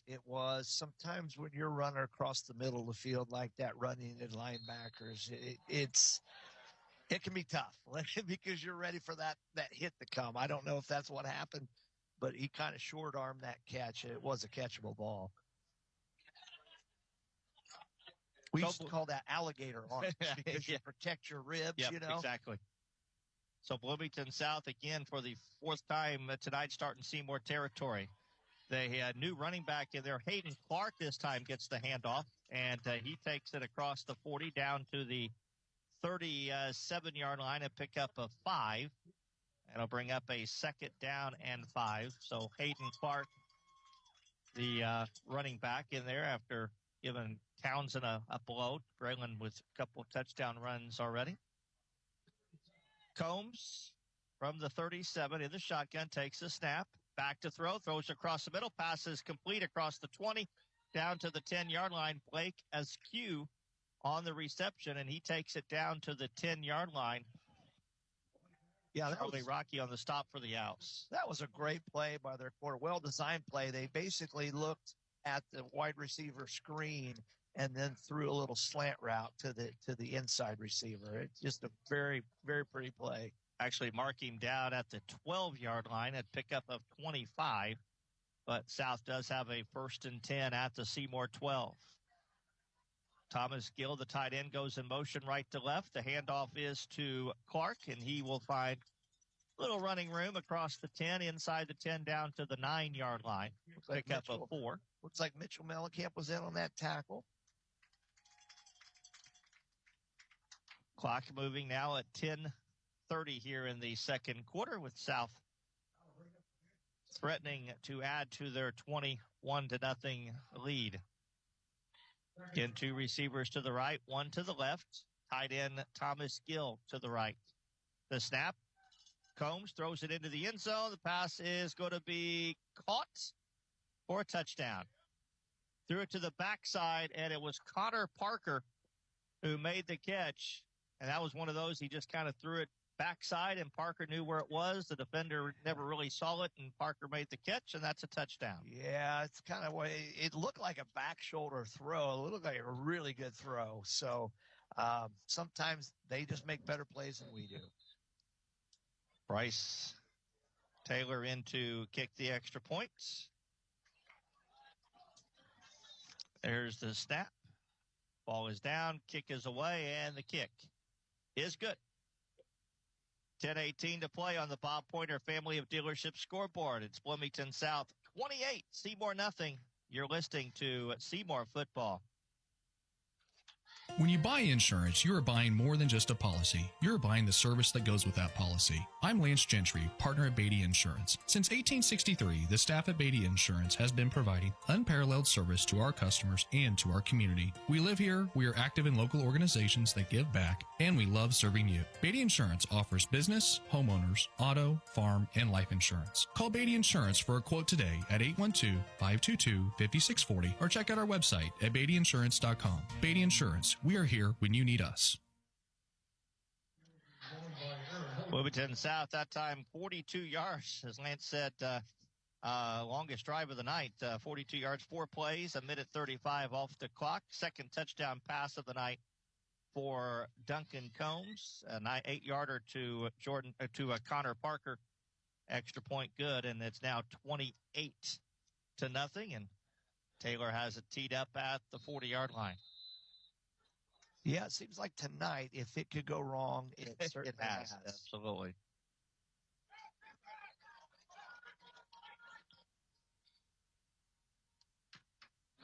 So Taylor will kick it away, and it looks like that this one will sail in. Actually, the Owls just let it hit it. Hit at the 2. That's one of those you got to make sure that it goes into the end zone. If it sticks. Seymour kind of just allowed it to go, and it hit at the 2, and it did go into the end zone, but that takes a backward bounce. That's a live ball. Yep, that's the thing. Those are live footballs, so you got to get on that. So the Owls will take over at their own 20-yard line. It's time they'll line up 3 receivers to the right, 1 to the left. Johnson to the left. Hawkins, the running back. Shelley in motion from left to right. Mikey takes the snap. It's a bad snap that sails past him. He picks it up, and he's going to go down inside the 10-yard line. Well, again, if it can go wrong, it's gone wrong. That ball was a low snap, and it just got right past Mikey. He had no chance but to pick it up. So loss of 12, and ball back at the 8-yard line. Well, you're Bloomington South. Your foot's on the gas pedal right now. Absolutely. You're going for the jugular. You want to get this score up there to a point. That's right. And the Owls back at their own 8-yard line. 2 receivers to the right, 1 to the left. Linebackers probably got their wings clipped down. Here's a handoff to Hawkins. No, actually, Mike stepped in. He's got room 25-30. 35-40 across the 45 and down to the 48-yard line. Oh, he's fooled me. Nice play. It fooled me, too. Hawkins, I always go when I coach my running backs, I said, if you can fool the defenders with a fake handoff, you've done your job. He certainly did there. 39-yard run, biggest play of the night for the Owls. I would have bet my money that Hawkins had the ball, and he got hit, and all the Bloomington South defenders thought so, too. Yeah. And then Mikey kept it around right in and got 39 yards. So 1st and 10 for the Owls up around the 47. That was a big play. Good to see a play like that. Now Mikey will throw it. And the pass is tipped at the line of scrimmage. Yeah.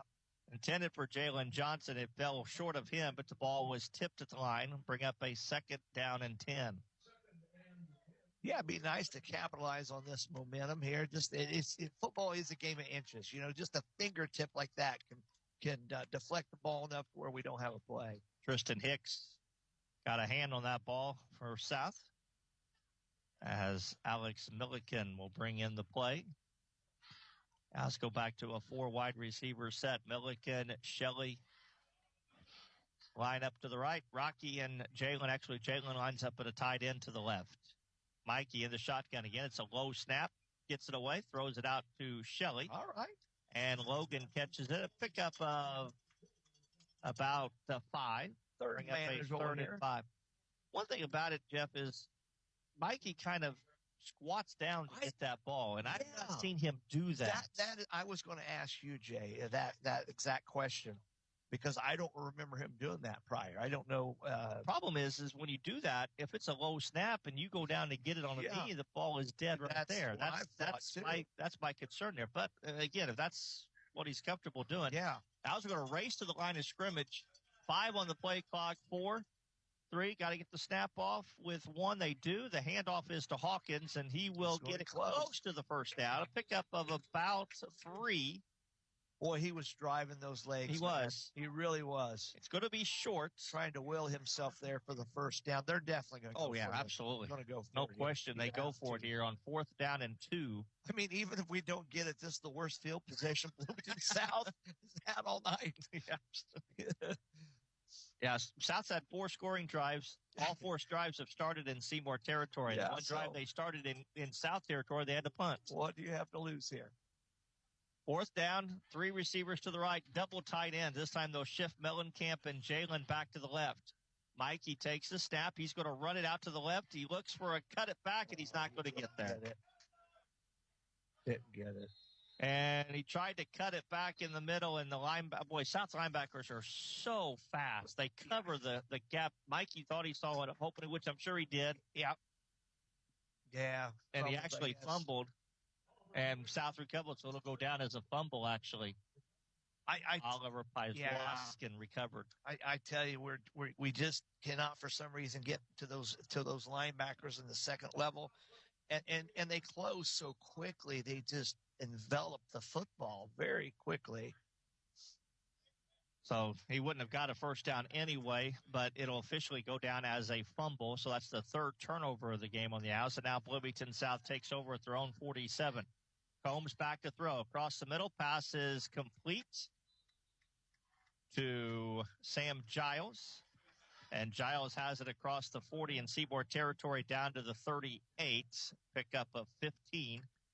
You know, I think easier said than done, but we've got to get some pressure on him. He's looking things away and then coming back to the front side and throwing. He's got plenty of time to throw, maybe try to bring some linebackers or a safety stun or something to get some pressure on the quarterback.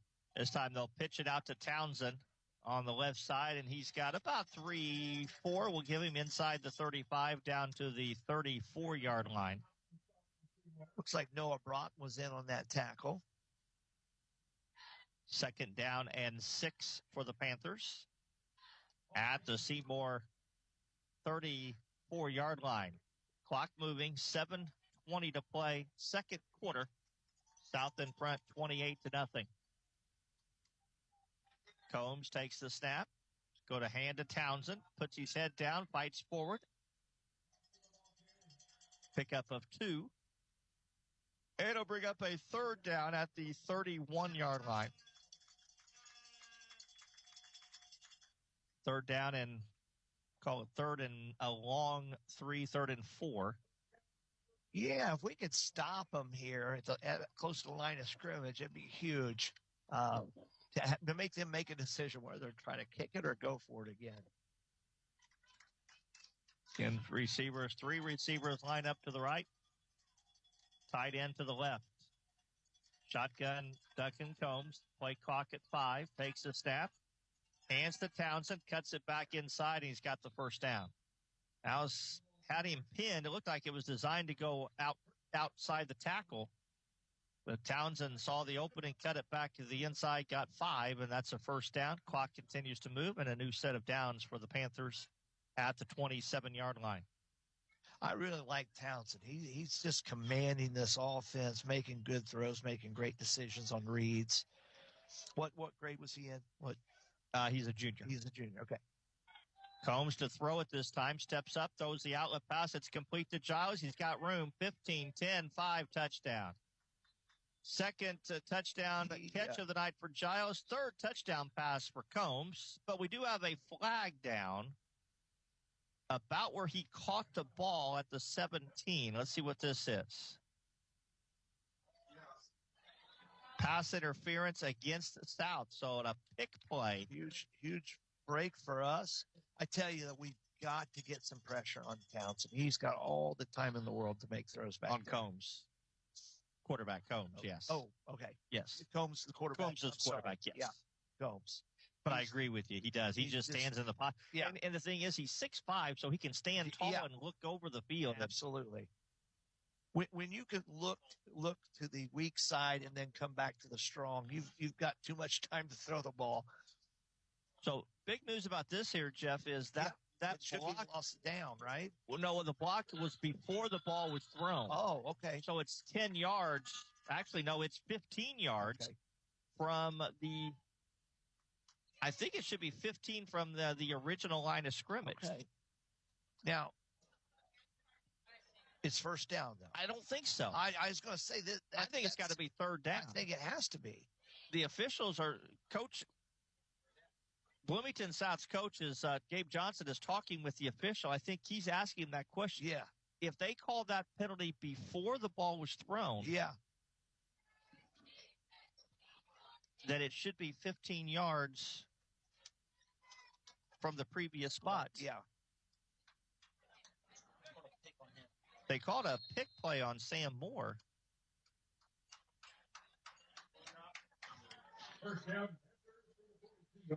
I don't see how it could be first and 22 when it was third down. I don't get that.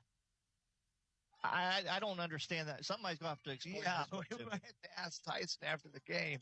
Here's a screen pass to Parker. He's got room on the left side down to the 20-yard line. How can it be first and 22? I don't get that. Because that was on a third down play. It was on a 3rd and 5. If the penalty, if you give them the first down, you take it 15 back, should be first and 10. Yes.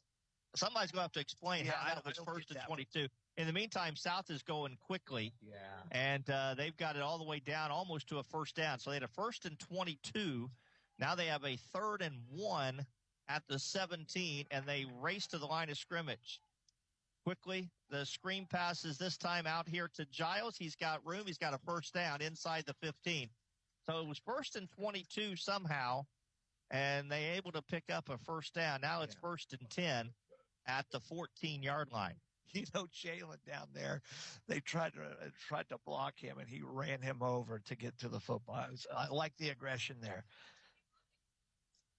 That's kind of the beauty about football. You can be behind and still be very aggressive and get that anger out on the other team. Now South will slow things down. They went to the hurry up to get the first down. Now they slow it down. First and 10 at the 14. Combs to throw it across the middle. Pass is caught. Touchdown. Sam Giles catches it. 14 yards. 3rd touchdown pass of the night for Combs. And they get the touchdown. Just takes them a few extra plays. And with 4:39 to play, they have extended the lead now to 34-0, and Taylor's in to kick the extra points. And you're right, Jeff. That's too easy. He's just playing pitch and catch with the receivers right now. Yeah. There's a snap. It's a low snap. Nice job by the holder to get the ball down. And the kick is plenty good enough. 4:39 to play on the Bob Pointer Family of Dealership scoreboard. It's Bloomington South 35, Seymour nothing. You're listening to Seymour Football. Joint pain, injuries, or foot problems shouldn't keep you from enjoying the game. From athletic training to rehab to leading-edge surgical care, the specialists at Schneck Orthopedics and Sports Medicine help athletes of all ages get back in the game. And for quick injury relief, the walk-in clinic in our Seymour office is available Monday through Friday, 8:30 to 11:30 a.m. No appointment needed. Schneck Orthopedics and Sports Medicine, proud to be the official sports medicine and athletic training provider for the Seymour Owls. Don't be part of the 80% of homeowners neglecting their roof. Choose Royalty Roofing, experts in roofing, siding, and gutter needs. Let the specialists at Royalty Roofing deal with your roofing issues and your insurance. Budget-friendly finance options. We make quality roofing easy. Dial 812-523-8392 or visit royaltyroofing.com today to schedule your installation. Royalty Roofing, protecting what's precious underneath.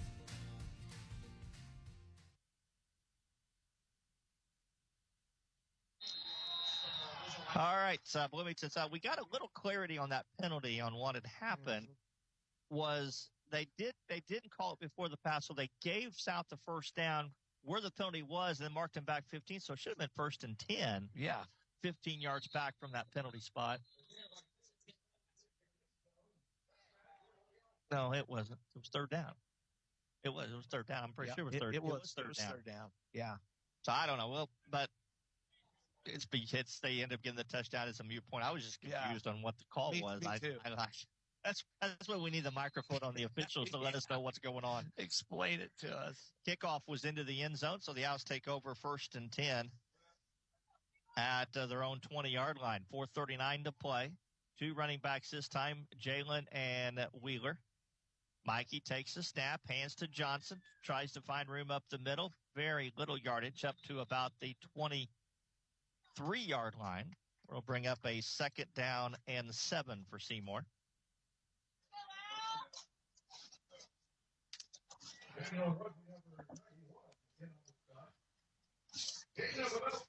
Clock moving with 4:15 to play here in the first half. Jeff, I know you're going to be introduced with that team, so if you need to leave, I'll be leaving here in a few. Just So make sure you get down there in plenty of time to get recognized.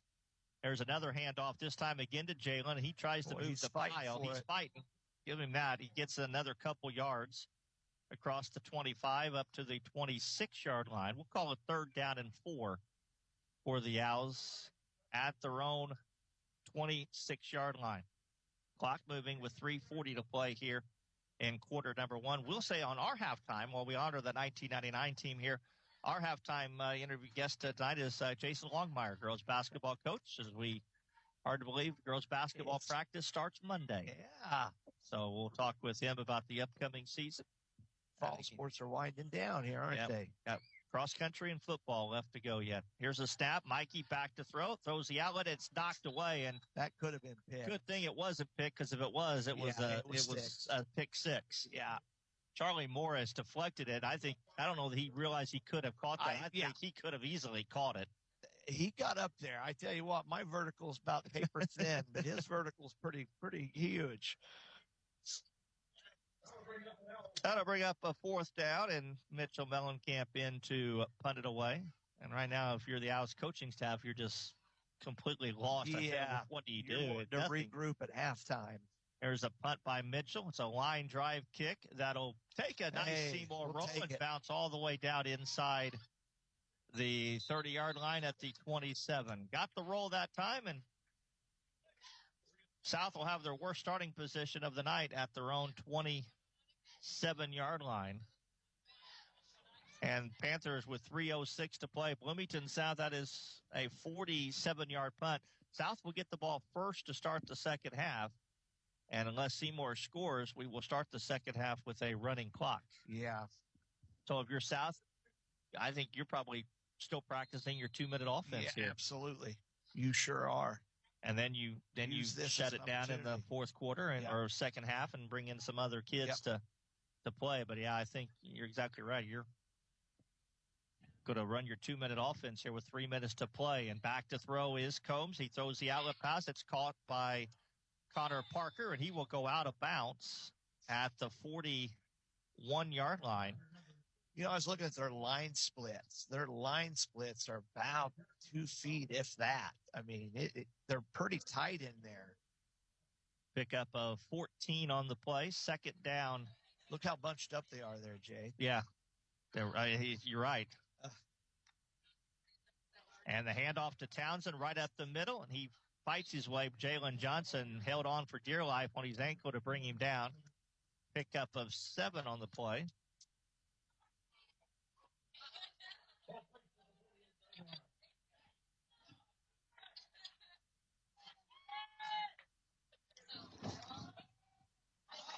And this time again, Townsend will get the carry.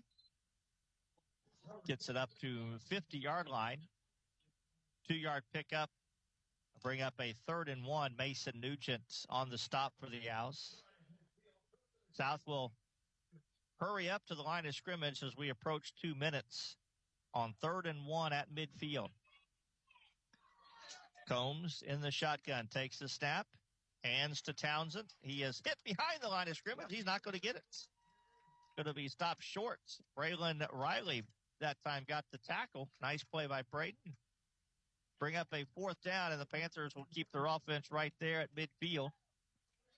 Minute 39, they picked up a 4th down on the first quarter on their first scoring drive, and now South's going to take a timeout. They're going to make sure they got a play call on 4th and 1. We'll step aside for 30. Back in a moment. You're listening to Seymour Football. New Legacy Wealth Management understands the significance of financial planning and the impact it has on your future. Our location in Seymour, New Legacy Wealth Management, makes it easy to navigate your needs. Hi, I'm Matt DeSablon, and together we can personalize financial strategies, helping you with retirement, education, savings, and investment growth. Working with a professional not only ensures you're making informed decisions, peace of mind knowing your financial future is secure. So do what you do best and delegate the rest to us in New Legacy Wealth Management. To start building your legacy today, call us at 812-271-2000.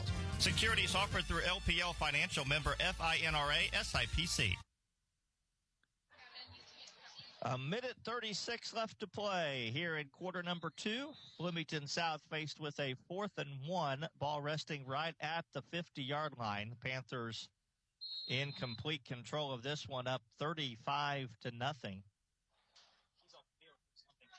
And a new running back, Braylon Townsend, looked like he'd been limping. Hayden Clark in at the running back next to Duncan Combs.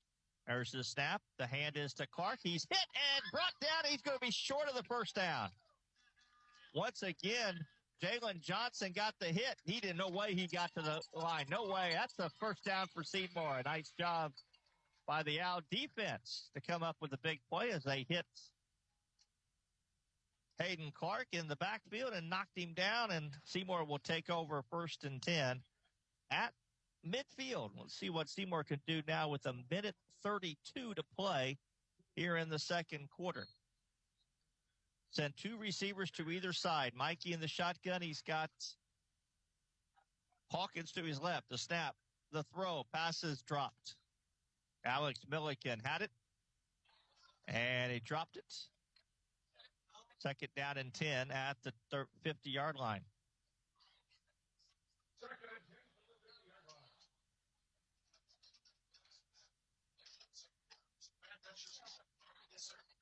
Second down and 10. Minute 29 to play. Clock stops with the incomplete pass. Johnson, Shelley go to the left. Rocky and Milliken to the left, and Rocky and Shelley and Johnson to the right. Mikey rolls to the right. He's got some pressure. Rolling out. He's going to release it down the field. Pass is caught by Jalen inside the 30 and down to the 25-yard line. Mikey was hit just as he threw it, and he is slow getting up. He will be helped up by one of his offensive linemen, but it's a completion of 25 yards to Jalen down to the 25-yard line, where the Owls have it 1st and 10. Clock continues to move with a minute 10 to play here in the second quarter. By far the best opportunity for the Owls here tonight.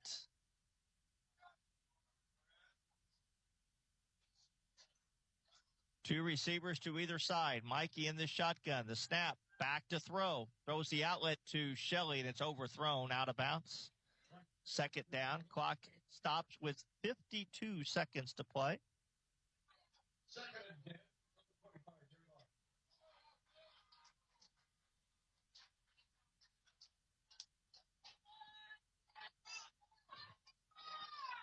Clock stops again, 52 seconds to play.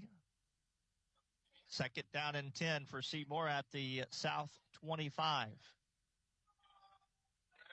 This time Hawkins lines up to the right of right. 2 receivers to the left, 2 to the right. Johnson the far out to the left. The pass, the handoff is to Hawkins. Tries to bounce it on the inside, gets it up to the 20 and down to the 19-yard line where Seymour will have to take a timeout. They have 2 left. And it'll bring up a 3rd down for Seymour. We still have a commercial to get to here in the second half. We'll step aside, back with the final 44 seconds in just a moment. Bob Pointer Family Dealerships is the #1 pre-owned dealer in South Central Indiana and 17th in the entire state. Hello, this is J.B. Hackman. Bob Pointer not only sells pre-owned vehicles, we buy them too. Your car is probably worth more than you think. Get a cash offer in under a minute. Head over to bobpointergm.com/radio or stop by the dealership for an appraisal. Bob Pointer Family Dealerships, where we sell and buy pre-owned vehicles. Thanks and have a great day.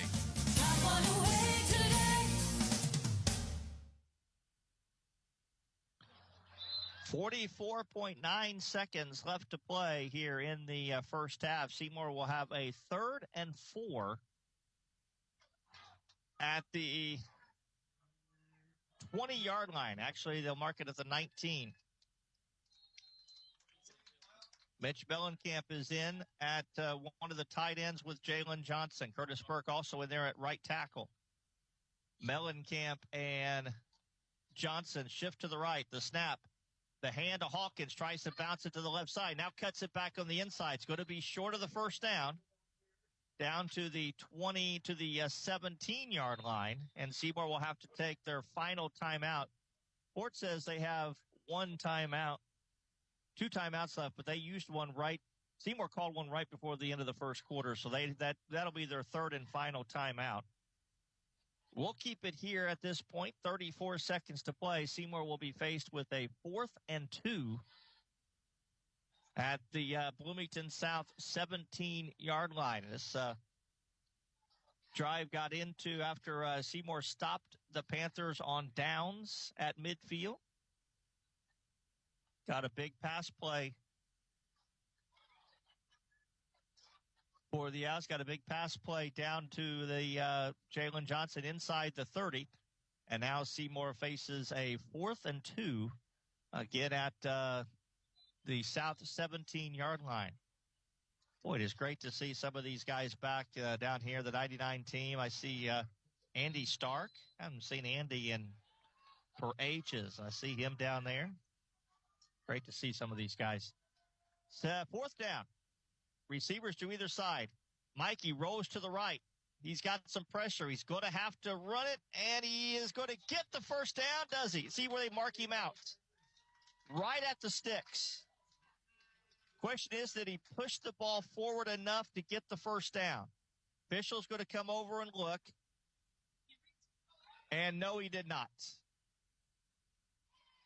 They say he is stopped short of the first down. It looked like he reached the ball across, but the official did not give him the credit of reaching the ball across, and they'll mark it just short of the first down, and the Owls will turn it over on downs, and Bloomington South will take over, and most assuredly they will take a knee here with 27 seconds to play. Boy, it looked like Mikey reached the ball out across the first down marker, but apparently maybe stepped out of bounds before he was able to reach the ball across. So South will take over. They don't come up in a formation, so they may try. They do have 2 timeouts left.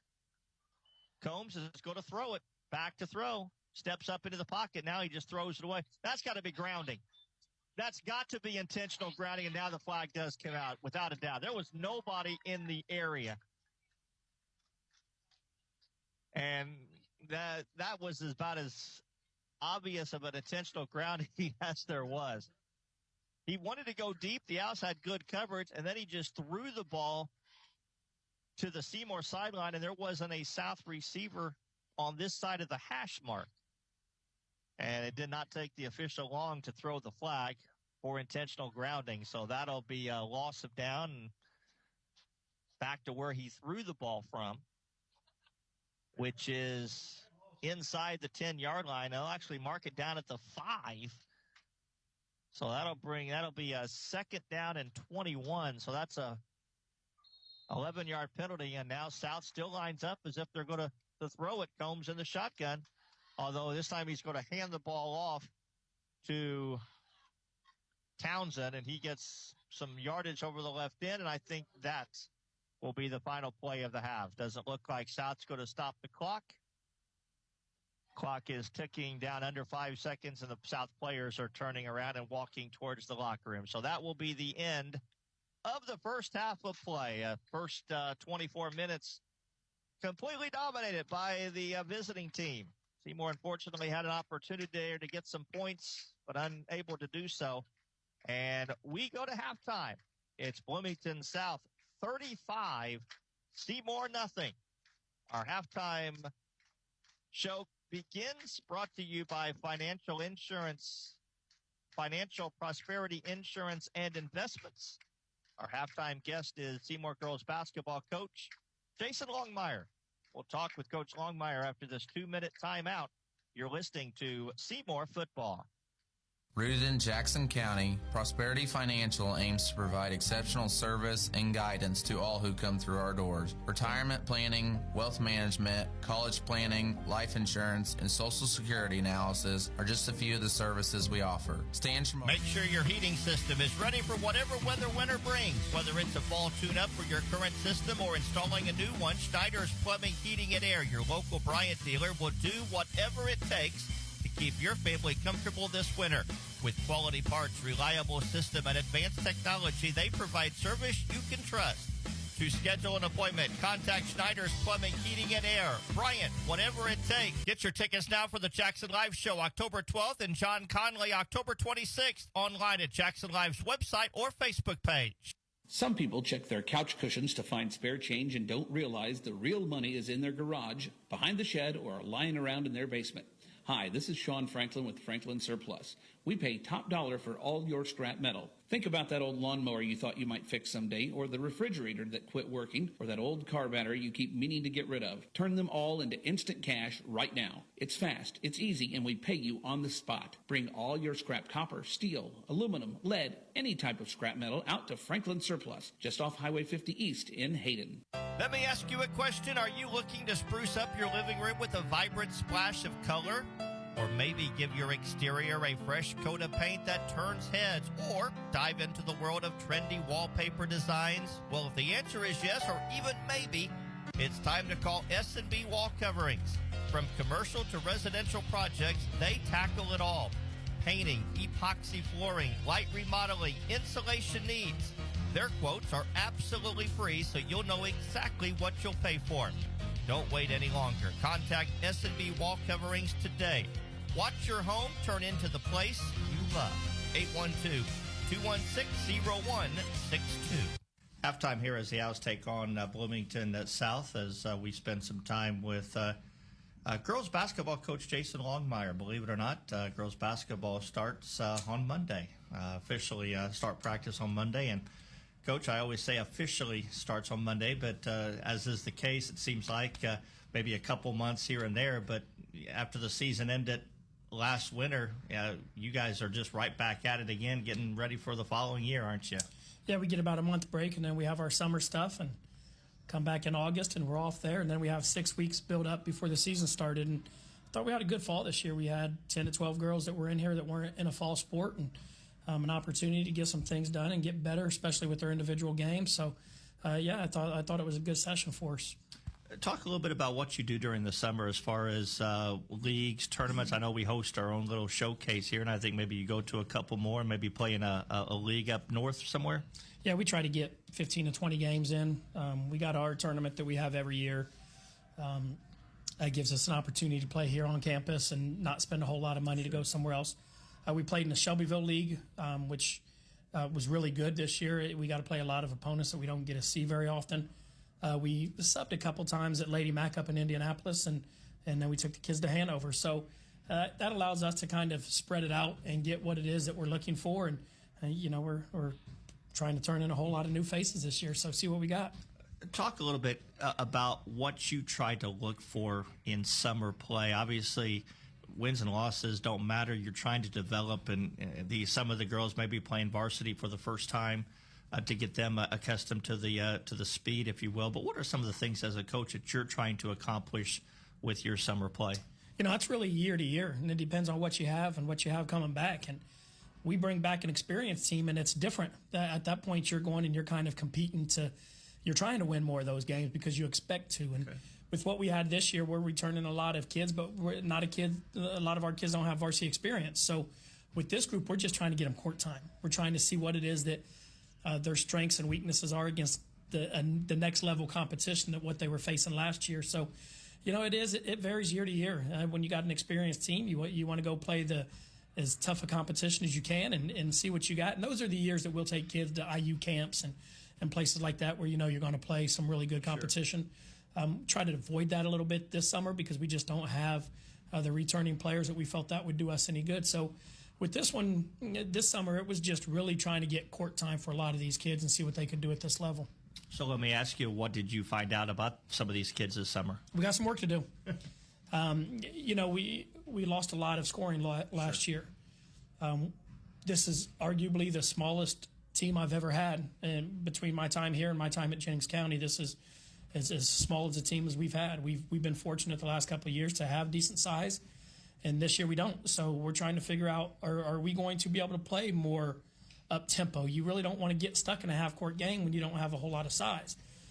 Can we cause more havoc in the half-court defense? Can we create offense off defense? And so those are a lot of things that we were trying to find out this summer, that how are we going to be able to play with this style of kid?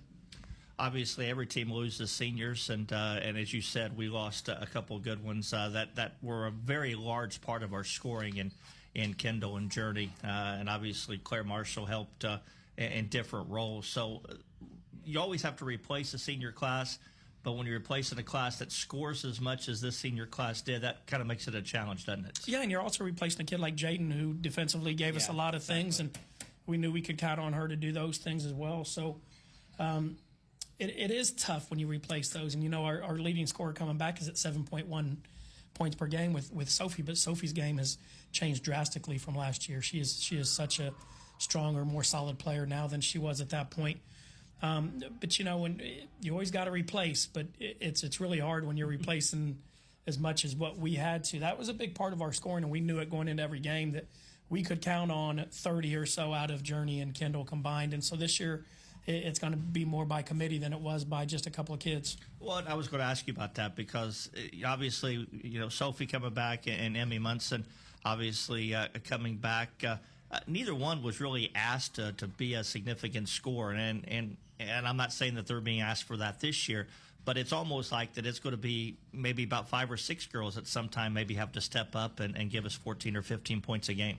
Yeah, Sophie's capable of that. She really is. I think she's a kid that, from a physical standpoint, she's strong.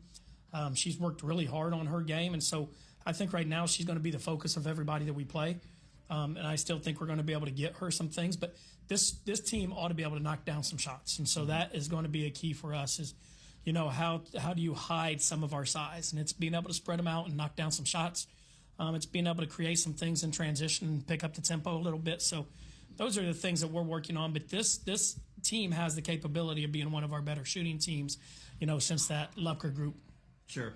And one thing we've talked about, seems like we talk about this every year, is limiting the turnovers. And that always seems to be a key with this team. If we're able to take care of the basketball, we can do so much more better things. I thought last year, for the most part, we did. Our biggest issue around here for the last 7-8 years is we've not had a true point guard. And so even last year with Kendall would have been way better if we could have used Kendall off the ball more. But Kendall had to dominate the ball because she was our best ball handler.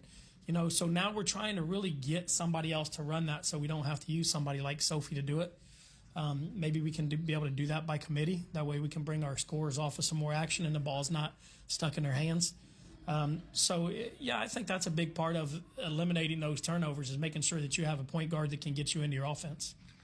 I'm not going to ask you specific players, but do you have an idea, like practice officially starts Monday, but you have an idea, I'm sure, at this point, who is going to be your core 6 or 7 varsity players and who are some of the JV players that might be able to help you a quarter or so? You probably get that idea even before the season starts, don't you? Yeah, you get it before the following season ends for the most part. You got an idea. Now there are always a player or two that will step up and surprise you during the course of the season and during the course of the summer. But, for us, we kind of know who our top 8, top 9 are right now. We got a couple of kids who have an opportunity to get in that mix. And so that's what the first month is going to be for. And, a lot of times with girls, even more than boys, is our girls that are coming in from a fall sport, it takes them a little bit of time to get going because they've probably gone 2-3 months without having a basketball in their hands. And, I'd like to think that some of our kids have gotten in and gotten some shots up, but I think we're fooling ourselves if we think that happens during the grind of their season. So, you never know. You never know when you hit the season who's going to take that next step and maybe pass somebody up or somebody drops a step or two. We look at the upcoming year. Obviously, we changed the schedule around just a little bit. We no longer open with Southport. We're going to open with Salem, which is who we used to open with before we we picked up Southport for a couple games. But again, as I look up and down our schedule, and we talk about this every year, as our schedule is one of the toughest in southern Indiana or the state of Indiana. And not only that, but we're adding a tournament at Scottsburg. And I enjoy those tournaments. I know it's something that you look forward to. We played at East Central for a few years, but this year we're going over to Scottsburg, and that's usually been a pretty good tournament. Yeah, that's a really good tournament. And so the only problem with that tournament is we're going to play some common opponents, but that's all right. I mean, when you play 22 to 25 games during the course of the season and you're in the area that we're in and you play in those tournaments, that's going to happen. And so, I didn't want to not go to that tournament because of that. I've wanted to get back in the tournament the last couple of years. I really missed the tournament at East Central, and I kind of took us out of that tournament being stubborn. The situation that happened one time down there, and I wasn't very happy about it. But those tournaments are really good in the middle of the season to give your kids an idea of kind of where you're at. We've dropped Center Grove this year. We were playing them late, and to be honest with you, it's just not a game that we needed to be playing at that point. We needed some gaps in there where we could get some practice time and have some recovery time. And so that's kind of why we looked at getting rid of that game. And Southport had made the decision to drop us, and so it really opened up an opportunity to go back to a tournament. And obviously, you look at the Hoosier Hills Conference, it's going to have a different look this year. Bedford and Jennings County lost some very key players. Jeffersonville's improving. New Albany, again, you look at them. But the conference year in, year out, it's pretty solid, maybe a couple teams above the others. But looks like it should be a pretty good conference again. Well, it should be. And, Floyd Central returns almost all their players, and they get in one of the better coaches in our area, and Jerry Hickey. So when you look at that and you look at it, they're only going to be better. And so I think when you look at them on paper, they're might be the team to beat come tournament time. He always has his kids ready come tournament time. So when you look at that, and Jeff got a couple kids that came across the river, and you add those to the mix, and they're going to be really good. Bedford's not going to be Bedford, but they're still Bedford. Yeah. And so you don't know what they're going to – they got a coaching change as well. So you look at some of those things, and it's going to take some time to figure them out. Christy lost a lot of her scoring at Jennings County, but her kids are tough. So it's going to be a grind, and it's going to be a battle. And, that's the great thing about this conference is this might be the first year in a long time that it's wide open. And that makes it interesting, and it makes every game matter. And so, those conference games are going to be big. Practice officially starts Monday, and I think 2 weeks to work on. What's the main focus here in these first 2 weeks, getting ready for Salem on that Saturday night? It's just getting better every day. It's getting better at what it is that we're trying to do. Defensively, we're still trying to figure it out, and so we don't have to have it figured out by the time we play Salem. We have to have it figured out by the time we go to Scottsburg. That's for sure. For that tournament. But, the first month for us, we're probably going to be mixing some things up. We're going to have to keep people off balance. When you're not very big, you're going to have to change the way you defend the post, and we're going to have to look at trapping some things a little bit more and being more aggressive. So that defensively is what we're going to work on. Offensively, it's going to be a lot of transition. The more that we can keep ourselves out of where we really found our struggles this summer was in the half-court offense. The quicker we were able to play and the more up-tempo and the more we got in the transition, the better. So defensively, it's going to be figuring out how we're going to be able to defend bigger players. And offensively, it's going to be able to how well can we run transition. Coach is always looking forward to a great year. Looking forward to working with you again. We'll get it started November the 9th. We'll host Salem on that Saturday night. But obviously looking forward to a great year, and certainly wish you and the Lady Owls the best of luck all season. I appreciate all you do for us. Coach Jason Longmire, Seymour Girls Basketball practice officially starts on Monday. First game Saturday night, November the 9th. We look forward to, again, a great year of Seymour Girls Basketball. Back to Bullitt Stadium second half action in a moment. You're listening to Seymour Football on 92.7 WXKU. Rooted in Jackson County, Prosperity Financial aims to provide exceptional service and guidance to all who come through our doors. Retirement planning, wealth management, college planning, life insurance, and Social Security analysis are just a few of the services we offer. Stan Tremoyan, Brian Covener, and myself, Ryan Benter, are here to help. We're located at 419 West 2nd Street, Seymour, or give us a call at 812-522-3180. Securities offered through Parkland Securities, LLC, member FINRA SIPC. Prosperity Financial is independent of Parkland Securities, LLC. UTB Protection offers top-tier traffic solutions and serves as your ultimate partner for smooth and safe traffic flow. As a trusted full-service traffic safety expert, they handle everything from flagging busy work zones to road closures for events and even assist with emergency response traffic management. Their expertise extends to designing strategic and efficient routes for any scenario. Count on UTB Protection's unmatched dedication to traffic safety. Connect with them at utbsafety.com or call 812-271-2100. UTB Protection, your premier traffic safety partner. For over a century, J.C. Bank has proudly served our communities, including partnering with our local high schools to support student athletes. From thrilling touchdowns to game-winning goals, we're cheering for our teams every step of the way. We've been your trusted financial partner since 1900, providing top-notch banking, investments, and trust services. Stop in today and experience the J.C. Bank difference, or visit us online at jcbank.com. Member FDIC, Equal Housing Lender. Why should everyone have an annual eye exam? Various diseases can be detected early through a comprehensive eye exam. At Connor Smith Eye Center, the doctors look for signs or symptoms for various diseases, not just for the eyes. Through an eye exam, you are able to detect diseases such as high blood pressure, diabetes, heart disease, tumors, and stroke. Do not delay. Call Connor Smith Eye Center today for an eye exam. 812-524-3937. See your future clearly. Many companies already rely on Seymour Insurance Services to connect them with high-quality, innovative, and affordable health care. Hi, I'm John Sattler Jr. with Seymour Insurance Services. And not only do we provide flexible and affordable health benefit solutions for companies of all sizes, we also offer a wide range of products and services, including comprehensive third-party administration, fully insured plan options, and a local support staff, among many others. Let our local team help you navigate their healthcare needs today. Call us at 812-378-7070 or visit sciho.org today. And back here at Bullitt Stadium, as we are about a minute and a half away from the start of the second half, Bloomington South in front by a score of 35-0. Couple things. The boys and girls cross country teams will be running in the sectional tomorrow at Brown County, Eagle Park. 10:30 the start time for the girls and 11:15 for the boys. So good luck to Coach Fife and Coach Sunbury and the cross country teams.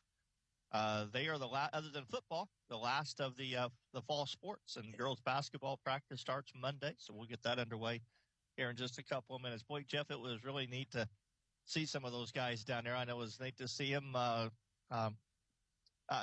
looking at them like, oh, yep, there. I forgot about him. And it was really, really neat to see some of the guys. Tell me some of the guys that were here that you can remember. Well, I saw Trent Brown, Nick Fields, Clint Bob, great running back for us. Brian Robertson, great kicker. I didn't see Brian is here. Brian is here. I asked if he was here. I didn't see him. Yeah, I saw Rocky Wilson and Kevin Bloom. I saw, who else was down there? Oh, DJ Hinkle was DJ here. Hinkle, Drew Story, Jeff Ludeman, Derek Pendleton. He was a great linebacker for us. That's that. I Paul recognize LeShorn. Paul. Yeah, I recognize Pendleton. I couldn't think of his name now. But Derek Pendleton, and he's now kind of like a semi-pro bass fisherman, which is cool. Stark. Andy Stark. Andy Stark. I've seen It's him good forever. to see him. He's living in Lafayette. Has a child, and Nick Fields. I don't know if you said him. Nick and DJ were being interviewed by Arv Coons for the Tribune. So yeah, just a lot of great. I told them earlier that I called them boys because in my mind I'm still at the age where they were boys. So, but some fine young men. Absolutely. Jackson Fox has it teed up for the Owls, and he boots it away. And Bloomington South will return it to the 36-yard line where the Panthers will start 1st and 10 at their own 36-yard line again. In front 35-0. And if you're familiar, unfortunately, we've had it a couple times this year in our favor, but tonight it's against us. The running clock to start the second half, so it will be a very fast-moving second half. But I know from a Seymour standpoint, you're still looking for that same intensity, that same aggressiveness that you want to see even from the get-go. You know, it's what happens when adversity strikes, okay? Obviously down by a lot, but do we hang our heads or we come out and play a half of football here? Handoff is to Townsend for Bloomington South, right up the middle. And, this is nothing against our squad. Bloomington South, they have some big dudes down there, and they have some very good athletes. They're going to be good. This year, I know their record doesn't show it. I think next year they're going to be daggone good. Yeah, they're probably going to play. They open up against Terre Haute South, who they beat during the year, but they're looking for a rematch against Bloomington North in the sectional championship. Yeah, that should be a good game. Duncan Combs scrambles out of bounds, and the Owls. Well, you went down there with your team, and we had a chance to score there at the end of the first half. Got a big stop on fourth down. I did see the stop. And then got the ball, actually got it down inside the 20, but just it looked like Mikey had stretched the ball across for a first down, but they didn't give him that. Okay. And didn't quite get it, but there was some signs of life there at the end of the first half. Yeah, I saw the fourth down play, so that was huge because it looked like it was fourth and about a foot. It was fourth and short. Third and 4 for South. And the handoff is to Townsend, and he will get hit behind the line of scrimmage. Great play that time by the Owls. Mitch Mellencamp. Curtis Burke also in there, and that will force a punt. And we'll see Bryce Taylor come in and punt the ball away. I know I mentioned this in the first half, but their line splits are incredibly short. What that means to you guys at home, linemen will have a gap between them. And usually the tighter there are, it's more of a passing situation. But they're doing tight line splits on everything here. There's the punt away by that Taylor. was a pretty kick. Fielded by Holt at the 15, to the 20, the 30, 35, 40, up the middle, 45, and down to the 48-yard line. Good return that time by Aaron Holt. Yeah, very good job.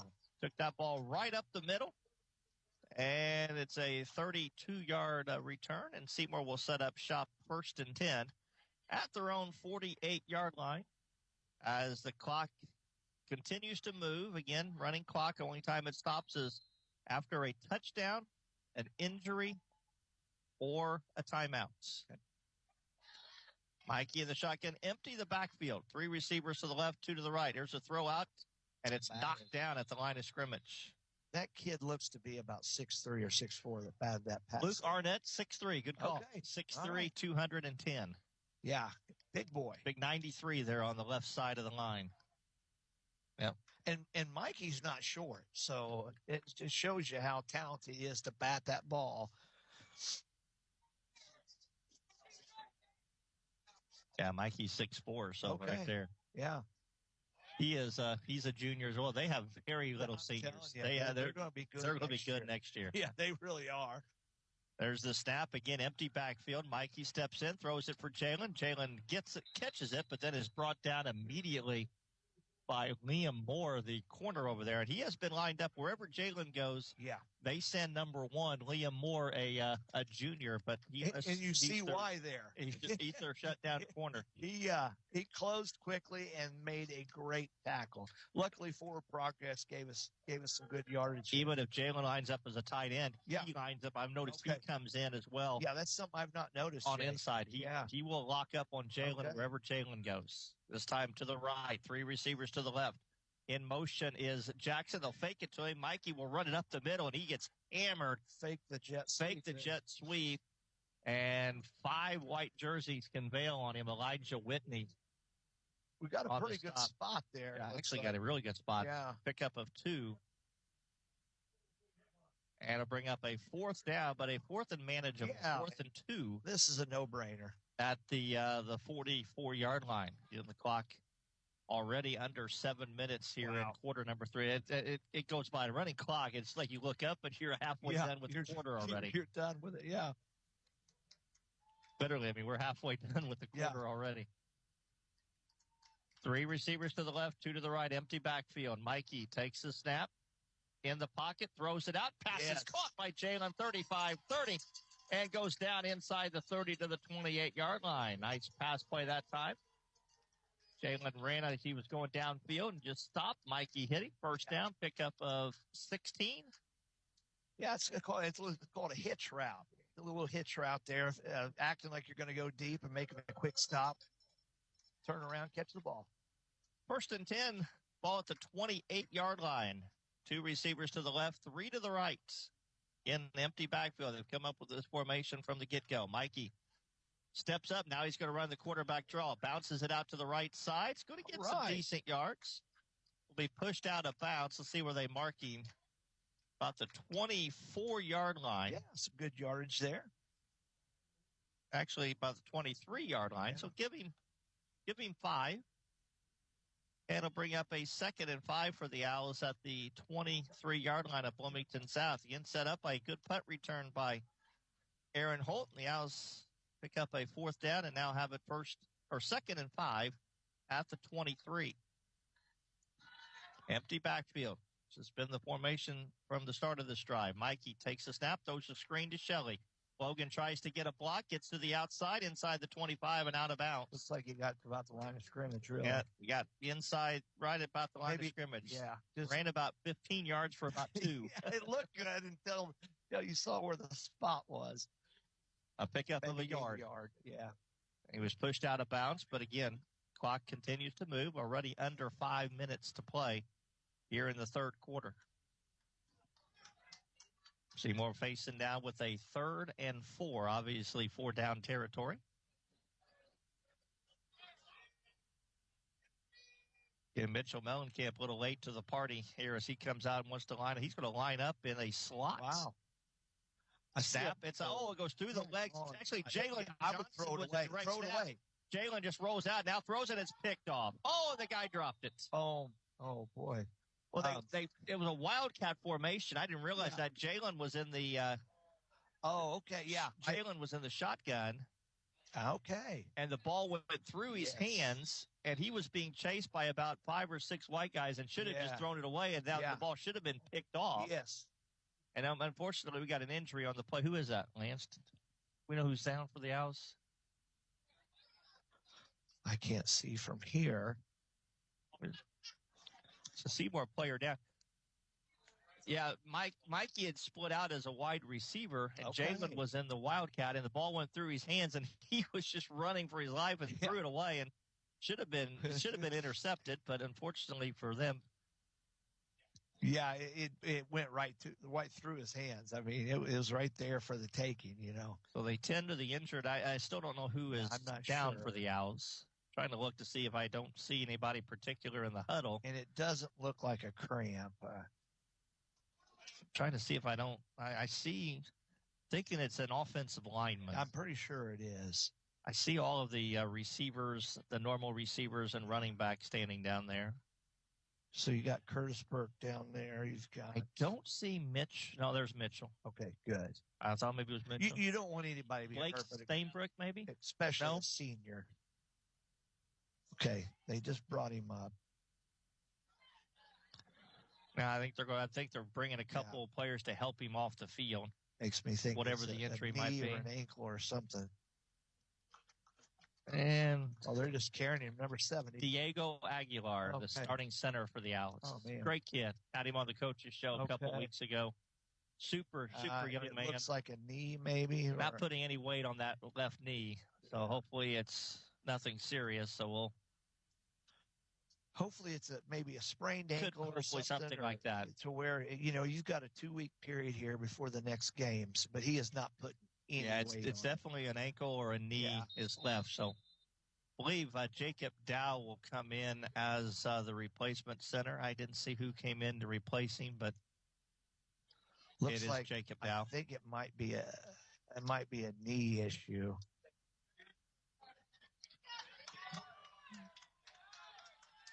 Chase Smith is in it as well. Back to throw is Mikey. Throws it in the end zone, intended for Jalen, and it's incomplete. So that pass is called a hitch and go. They threw the hitch earlier, and Jalen caught it. And so on that one, you basically run about 5 to 10 yards to come back to the ball, and then you go. So that's called a hitch and go. And it was just covered very well. And that was a 4th down play, so the Owls will turn it over on downs, and Bloomington South will take over 1st and 10 at their own 22-yard line, and the clock is moving. Yeah. 3 minutes to play here in the third quarter. South in front, 35-0. Obviously, the running clock, it's used to, because at this point you don't want to get anybody hurt. Right. You don't want to, and certainly don't want to allow, like a 90-0 keep score, the game in check. you Yes. know. And I'm not saying that would happen here, but that's with some other schools. There would be some games where teams would just simply run it wouldn't up. be able to stop the other team. And Right.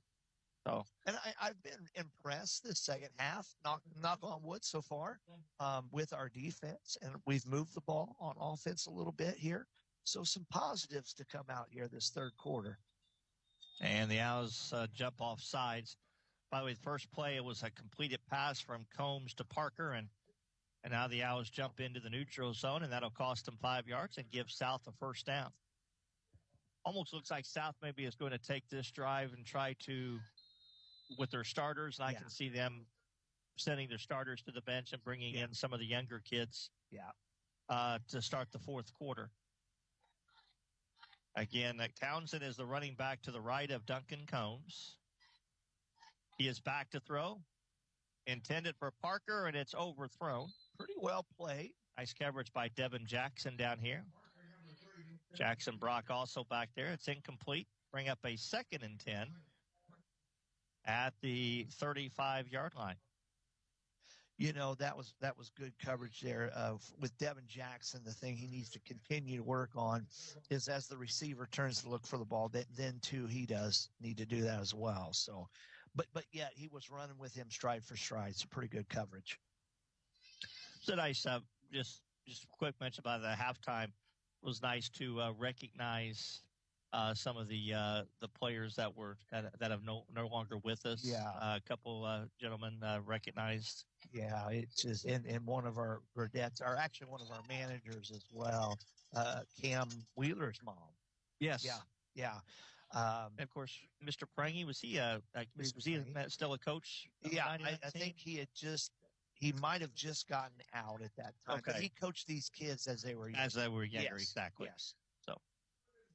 Yeah, Alex Rust was one of them, and then Corrier. I don't remember her first name, but that would be Cam Wheeler's mom. Yep. And then who were the others? I don't know the names, but it did. It was a very nice gesture to do that. Absolutely. Third down, they're going to run it up the middle with Townsend. And Townsend will carry the pile all the way into Seymour territory to the 47-yard line, and that will be the conclusion of the third quarter of play. It goes by quickly, doesn't it? It sure does. Third quarter in the books. It remains 35-0 Bloomington South. We're back with more in just a moment. You're listening to Seymour Football. Are you ready to unlock the potential in your home? With a home equity line of credit from the People's Bank, you can. Whether you're looking to remodel your kitchen or add on to your house, a HELOC gives you the flexibility to borrow what you need, when you need it, at a competitive rate. It's your home. Let it work for you. Call or visit the People's Bank today to learn more. Member FDIC and equal housing lender. The People's Bank, where your home powers your future.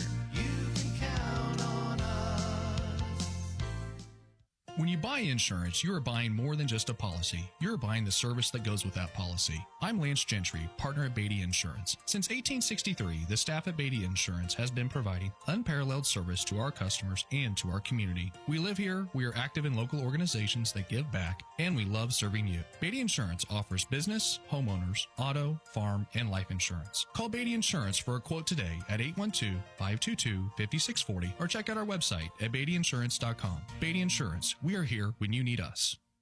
Jackson County Dental. It's time to put a sparkle in your smile with Jackson County Dental in Seymour. Picture this. Same-day crowns for that instant oral treatment, teeth whitening to brighten your day, and Invisalign for a straighter, more confident you. Their team is here for all your dental needs, from routine care to tackling tooth pain and those pesky fillings. And families, this is your dental home. And guess what? They're making it easy with Care Credit, so you can focus on your smile, not your wallet. Call Jackson County Dental today and let Dr. Drake, Dr. Pierce, or Dr. Doug pamper your pearly whites. Jackson County Dental, now accepting new patients. Jackson County Dental.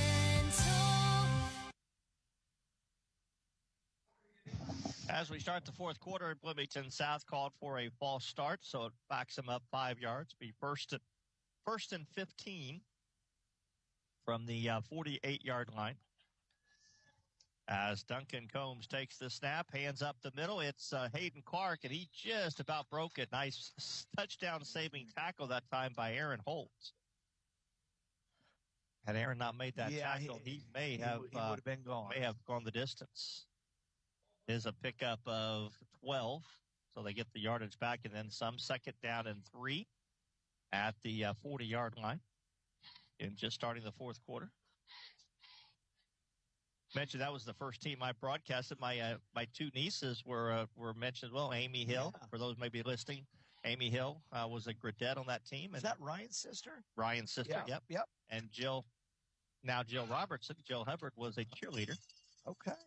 So certainly what had a some fun family connection. Talk about a long season, but a fun season. It was a fun season. But yet, it was actually so much fun. And not only that, but I missed the region. We played Muncie Central in the regional here. Muncie South, believe it or not. Yes. And I'll tell you what, Greg Prangy filled in for me because I got married that weekend. Okay. And my wedding rehearsal was Friday night. Gotcha. So Mr. Prangy filled in for me on the radio broadcast. So a quick story about that. By the way, the game is in progress, and at this point it's running clock, and Bloomington South has it 1st and 10. We'll just let you know inside the 30-yard line. But it's like it's like Harry Carey and Steve showed up here telling stories. So with that team that Muncie South came in, I taught 1 year in Muncie, and I had a 7th grade game, and I'll never forget the AD. I said, "What is your goal for me with this team?" And he said, "If you score a touchdown all year, I'll be tickled." And I thought, "Oh my gosh, what did I get into?" Because they hadn't won a game in years. We went undefeated. Now we won 4. We lost none, and we tied 2. All right, and then I left, and 2 years later, I'm coaching against those guys that I had coached in middle school. Wow, here at Seymour at that region. Is that right? We can get back to the game now. Neat story. 3rd down and 9. Back to throw is Combs. He looks down the middle. Passes complete inside the 15 for the first down. Inside the 10, I believe that was Hayden Clark. Who was it that made that catch? Sam Giles was the man who made the catch. But that's a first down for the Panthers inside the 10-yard line down to the 5, pickup of 22. And Bloomington South with a 1st and goal. They'll actually mark it at the 6-yard line. Again, clock is moving already. Still 8.5 to play here in the ball game. Told them during the break we're going to be done before 9 o'clock. Yeah. Again, there's the handoff up the middle into the end zone. Did he get it in? He's either in or he's at the 1. Yeah. Hayden Clark got it, and they do give him the touchdown. I tell you what, they sustain their blocks. They're very technical in their blocking. Not only at the line of scrimmage, but then after a catch on a pass, their other receivers do a great job of blocking for the receiver who caught the football. So Hayden Clark, that'll go down as a 4-yard run. 6-yard run. He was on the other side of the 5. And to attempt the extra point is Bryce Taylor. There's a snap. Ball is down. Kick is away, and the kick is good. 7:35 to play, fourth quarter. It's Bloomington South 42, Seymour nothing. Back in 30 seconds, you're listening to Seymour Football. Joint pain, injuries, or foot problems shouldn't keep you from enjoying the game. From athletic training to rehab to leading-edge surgical care, the specialists at Neck Orthopedics and Sports Medicine help athletes of all ages get back in the game. And for quick injury relief, the walk-in clinic in our Seymour office is available Monday through Friday, 8:30 to 11:30 a.m. No appointment needed. Schneck Orthopedics and Sports Medicine, proud to be the official sports medicine and athletic training provider for the Seymour Owls. Don't be part of the 80% of homeowners neglecting their roof. Choose Royalty Roofing, experts in roofing, siding, and gutter needs. Let the specialists at Royalty Roofing deal with your roofing issues and your insurance. Budget-friendly finance options, we make quality roofing easy. Dial 812-523-8392 or visit royaltyroofing.com today to schedule your installation. Royalty Roofing, protecting what's precious underneath. Back here at Bullitt Stadium as the Panthers ready to kick it off. 42-0, Bloomington South in front. And that Taylor kicks it. It'll be returned by the Holt at the 2, up to the 15 to the 20. And he gets it across the 25 up to the 28-yard line. By the way, Bloomington South went 78 yards in 9 plays. 7:51 off the clock, and cap it off with a 6-yard Peyton Clark touchdown run, extra point good. 42-0 the score, as this could very well be the last time Seymour touches the ball with the running clock. With the running clock, that is possible. So we'll see if we can make the best out of this possession here, if we can get something done on this possession. Shelley lines up to the left. Johnson and Mellencamp are the tight ends. The snap is to Mikey. He's going to keep it himself. He bounces it out to the left side. Can he get the Turner corner? He does. And was pushed out of bounds. You know, it is so hard to turn that corner when you're running east and west, which means those of you at home, left or right, instead of up the field. It is hard to turn it up the field when you go that far east and west. 2-yard run, 2nd down and 8, ball at the 30-yard line. Basically, you run 20 yards for a two-yard carry. Ball at the 30-yard line. Again, the line double tight ends with Johnson and Mellencamp to the right. The snap to Mikey. Rolls out, throws it to Jalen. And Jalen makes the catch and goes down immediately at the 34-yard line. Pick up a 4. Bring up a 3rd down, and we'll say 3rd and 4 for the Owls at their own 34-yard line. Again, the clock moves 5:41 with 5:40 to play here in the ball game. So again, with the running clock, this might be last drive for the Owls. See if they can convert this 3rd down. Back to throw is Mikey. Throws it. Pass is caught by Jalen, and he gets the 1st down. Yeah. And he fights his way forward all the way up to the 44-yard line. Well, that ball, about a half a second later, it would have been picked, but Jalen able to catch it and fight forward for 11, and that's a 1st down. Ball at the 45-yard line where he got pushed out of bounds. Yeah, I thought he was going to be taken down short, but he fought through the tackle and made the 1st down. So great effort there by Jalen. 2 receivers to the right, 3 to the left. Mikey back to throw. Throws it again to Johnson. Catches it at midfield. Fights his way forward up to the 46-yard line. Pickup of 9. Means absolutely nothing as far as the outcome of the game, but it means everything for the Owls offense if they can you're exactly put right, this ball into the end zone. You're exactly right. Because honestly, this half, now I know they've put some other kids in and what have you, but we have played a lot better this half.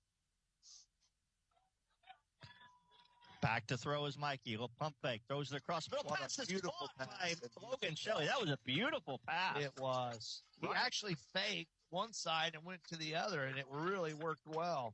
Good protection there by offensive line. 18-yard pass play that time from Mikey to Logan Shelley.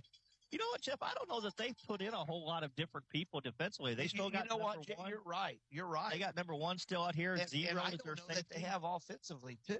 Well, they haven't offensively. Because the clock has gone so quickly. Yes. You know. Mikey's going to run it this time around right in, and he will get brought down just shy of the 20-yard line. Ball at the 21-yard line. Again, the clock moves continuously, so even if you go out of bounds, it doesn't stop. So time, certainly you have to kind of keep an eye on the scoreboard, too. You don't want to get caught racing against the time. It's down to 3:20 to play. You know, Jay, from their perspective, like we did against Bedford. Well, they want the shutout. They absolutely they want the shutout. Keep their first defense in there. 3 receivers to the left, 2 to the right. They've emptied the backfield. Mikey back to throw. Looks. Now he's going to step up. He's going to run it. And he's going to get it across the 20. Down inside the 20 to the 19. That's going to be just shy of the first down. Pickup of 2 to bring up a 3rd and 1 for the Owls inside the 20-yard line. And it's 4-down territory here. Yeah, you got 2 downs to get a yard here. Yep. Owls will have all 3 timeouts, and Coach Moore is going to use this as if it's a 2-minute drive here. He'll call a timeout if he has to. Yep. But you're right. Bloomington South, they want the shutout. They do. Their starters are still in there. 3 receivers to the left, 2 to the right. Empty backfield. Mikey, the snap. Steps up, throws, passes caught by Jalen. He cannot break a tackle, though. Gets it down to the 15. Yeah, so first down. And that is a first down. You're right. It was third. That was a gutsy call, really, when you've got third and less than a yard. And now Seymour is going to take a timeout. So time has been taken. 2:19 to play here in the fourth quarter. It's 42-0 Bloomington South. We are way behind on our commercials, so we need to pause for 30 seconds. Back in just a moment. New Legacy understands the importance of securing your future, and we are ready to serve you at either of our locations in Seymour or Scottsburg. Insurance isn't just about protection. It's about providing peace of mind and financial security for you and your loved ones. Whether it's safeguarding your business, home, or health, New Legacy is here to guide you through the process and ensure you have the coverage you need. Don't wait until it's too late to protect what matters most. Call today at 812-271-2000 or visit us to start building a legacy of security. When it comes to insurance, do what you do best and delegate the rest. To us at New Legacy.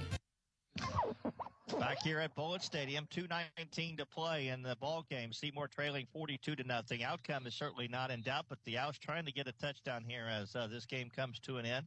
By the way, our sound engineer, he must have had other obligations tonight. Justin Blumenberg just chimed in, made sure to tell you hi. Oh, yeah, Justin. I didn't hear Justin at the beginning. He normally lets me know how we sound at the beginning, but his services were needed elsewhere tonight, apparently. He's in high demand. Try and tell him about those baseball announcers. Let me make sure they sound okay. Yeah, absolutely. All right, here's the snap. The ball is handed off to Jalen. Tries to bounce it to the right side. Pushes it away inside the 10. And I think there were 20 guys in the huddle. Yes. The only 2 that weren't were Milton. Alex Milken lined up the far side. Yeah. I think everybody else was in the scrum down there. And the number one there from Bloomington South, who's been stuck like glue on Jalen. Jalen delivered a knock to him. He ran him over. Yeah. 2nd and 2.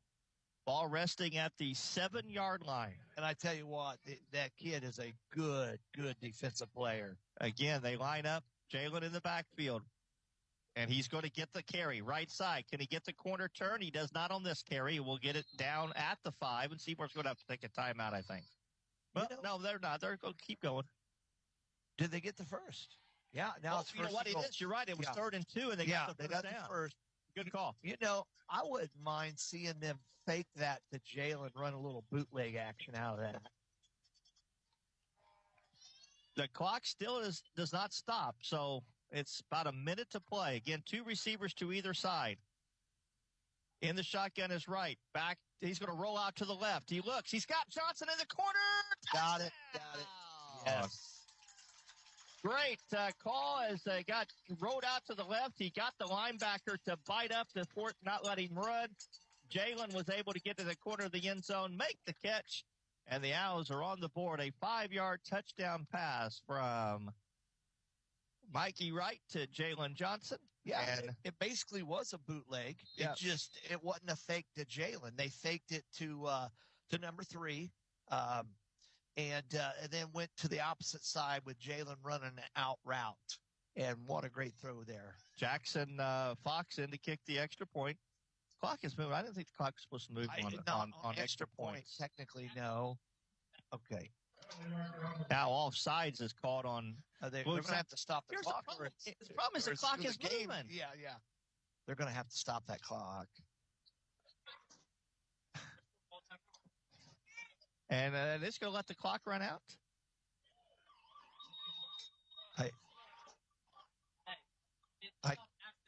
Is it after the extra points? Okay. I thought it stopped during the extra point. So actually, clock runs out, so the Owls don't even get a chance to kick the extra point. That's kind of a weird way. It was good to end it though. It ends on a score. And as you alluded to, it was their first defense. So it was good to score. You got to look at positives in a situation like this. It does no good to dwell on the negatives. Yep. So that will do it. Final score. That's kind of a weird way to. I always thought it stopped. It stops after the extra point. Okay. I learned something. Too. I thought it stopped during the extra point. So, final score: Bloomington South 42, Seymour 6, and we're back to begin our post-game show in 2 minutes. You're listening to Seymour Football. Bob Pointer Family Dealerships is the #1 pre-owned dealer in South Central Indiana and 17th in the entire state. Hello, this is JB Hackman. Bob Pointer not only sells pre-owned vehicles, we buy them too. Your car is probably worth more than you think. Get a cash offer in under a minute. Head over to bobpointergm.com/radio or stop by the dealership for an appraisal. Bob Pointer Family Dealerships, where we sell and buy pre-owned vehicles. Thanks and have a great day.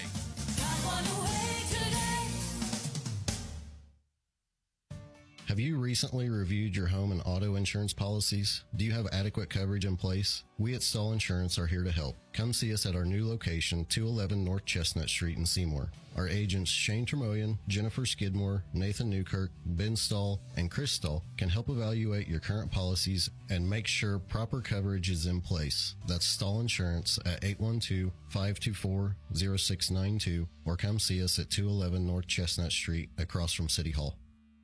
Live country music at the newly opened Jackson Live Event Center in Seymour with country legend John Conley. Saturday, October 26, 7 p.m. Enjoy live country music, food, beer, and wine. Jackson Live is located in Freeman Field at their new location in Seymour. For tickets and a full music concert schedule, visit JacksonLiveandEvents.com. Get your tickets today for an amazing show. Plus, get tickets for their opening night, Saturday, October 12th. John Conley at Jackson Live in Seymour. Get your tickets today. Some people check their couch cushions to find spare change and don't realize the real money is in their garage, behind the shed, or lying around in their basement. Hi, this is Sean Franklin with Franklin Surplus. We pay top dollar for all your scrap metal. Think about that old lawnmower you thought you might fix someday, or the refrigerator that quit working, or that old car battery you keep meaning to get rid of. Turn them all into instant cash right now. It's fast, it's easy, and we pay you on the spot. Bring all your scrap copper, steel, aluminum, lead, any type of scrap metal out to Franklin Surplus, just off Highway 50 East in Hayden. Back here at Bullitt Stadium, where the Owls fall to Bloomington South tonight by a score of 42-6. Seymour scores on essentially what was the final play of the game with the running clock, and Bloomington South getting called for a penalty on the extra point. They weren't able to attempt the extra point, but so essentially it ends last play a touchdown. And again, doesn't affect the win-loss, but from a Seymour standpoint, you certainly leave with some positive, and you can build on that when you show the film on Saturday morning. Absolutely, Jay. You said it perfectly. You know, if we were scoreless, there's nothing really positive to talk about. I mean, I shouldn't say nothing, but it's hard to find the positives. You can say now, guys, look what we did. And technically, our defense played well in this second half. So you can point to that second half as far as the defense and point to how we did move the football on them in the second half to get a score. So definitely ended it on a positive. And they may decide not to even show that second half of our first half of film during film session tomorrow. You know, maybe to learn a few things, but they may just try to close the door on tonight's game and basically end it on a positive. And then let's head on and build towards the East Central game here coming up. Yeah, obviously, you know, tonight was it was a rough night, but let's be honest though,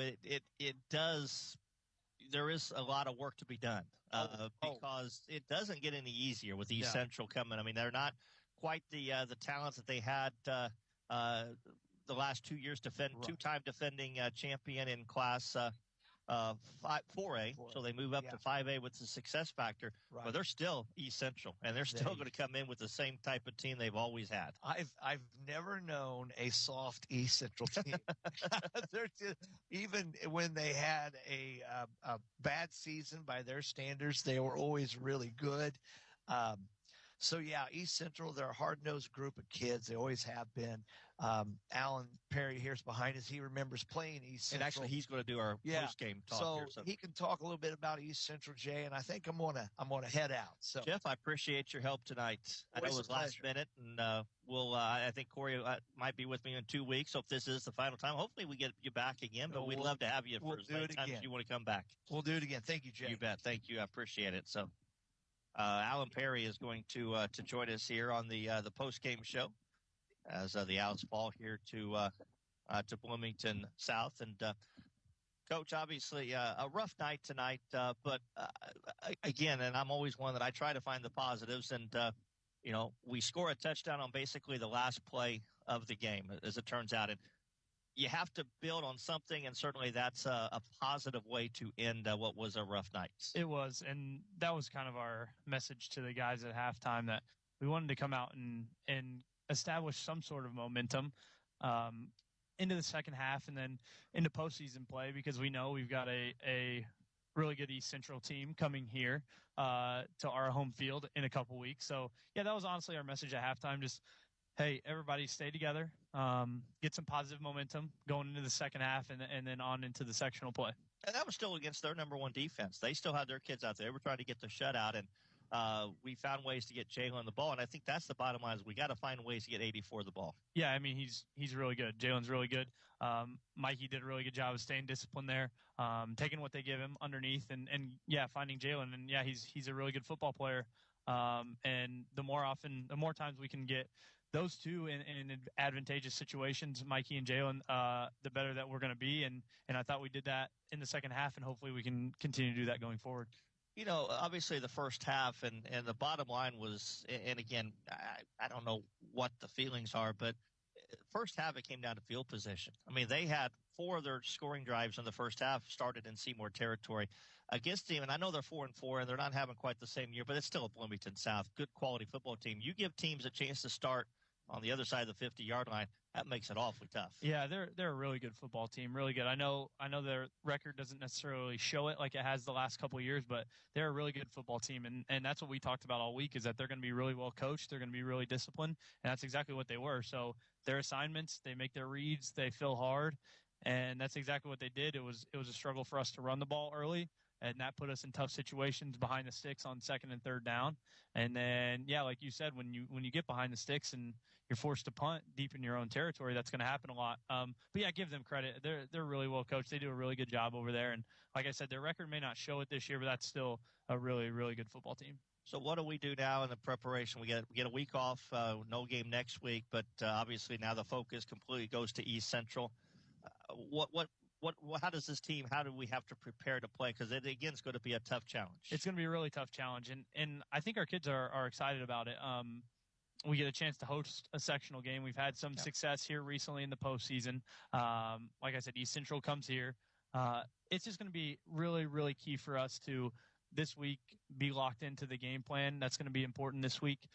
Really get some guys healthy who are kind of banged up, and that's going to happen. It's week 9 going into week 10. Get some guys healthy who are banged up and really be mentally sharp this week. And then when we come back in the second week, the game week, we're ready to put our foot to the turf and hit the ground running. Coach, appreciate the time. Thanks, Jay. As always, go Owls. Final score 42-6. We're back to check the stats as we continue in our postgame show in a minute. You're listening to Seymour Football. Rooted in Jackson County, Prosperity Financial aims to provide exceptional service and guidance to all who come through our doors. Retirement planning, wealth management, college planning, life insurance, and Social Security analysis are just a few of the services we offer. Stan Tremoyan, Brian Covener, and myself, Ryan Benter, are here to help. We're located at 419 West 2nd Street, Seymour, or give us a call at 812-522-3180. Securities offered through Parkland Securities, LLC, member FINRA SIPC. Prosperity Financial is independent of Parkland Securities, LLC. Let me ask you a question. Are you looking to spruce up your living room with a vibrant splash of color? Or maybe give your exterior a fresh coat of paint that turns heads? Or dive into the world of trendy wallpaper designs? Well, if the answer is yes, or even maybe, it's time to call S&B Wall Coverings. From commercial to residential projects, they tackle it all. Painting, epoxy flooring, light remodeling, insulation needs. Their quotes are absolutely free, so you'll know exactly what you'll pay for. Don't wait any longer. Contact S&B Wall Coverings today. Watch your home turn into the place you love.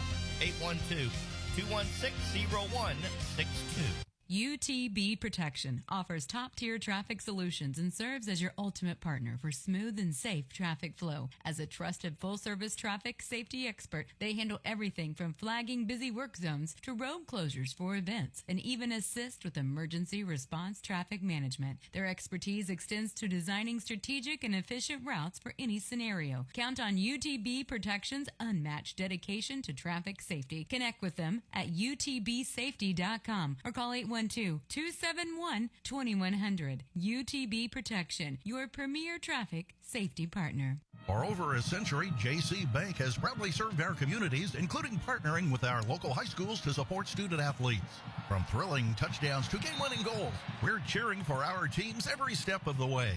We've been your trusted financial partner since 1900, providing top-notch banking, investments, and trust services. Stop in today and experience the JC Bank difference, or visit us online at jcbank.com. Member FDIC, Equal Housing Lender.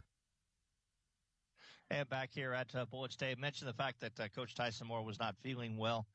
Went straight to the locker room afterwards. That's why Coach Perry joined us on the postgame. We appreciate him doing that, and certainly hope that Coach Moore gets to feeling better really soon. He didn't seem like he was feeling very well when I talked to him tonight for the pregame show. So I do appreciate Coach Perry coming up.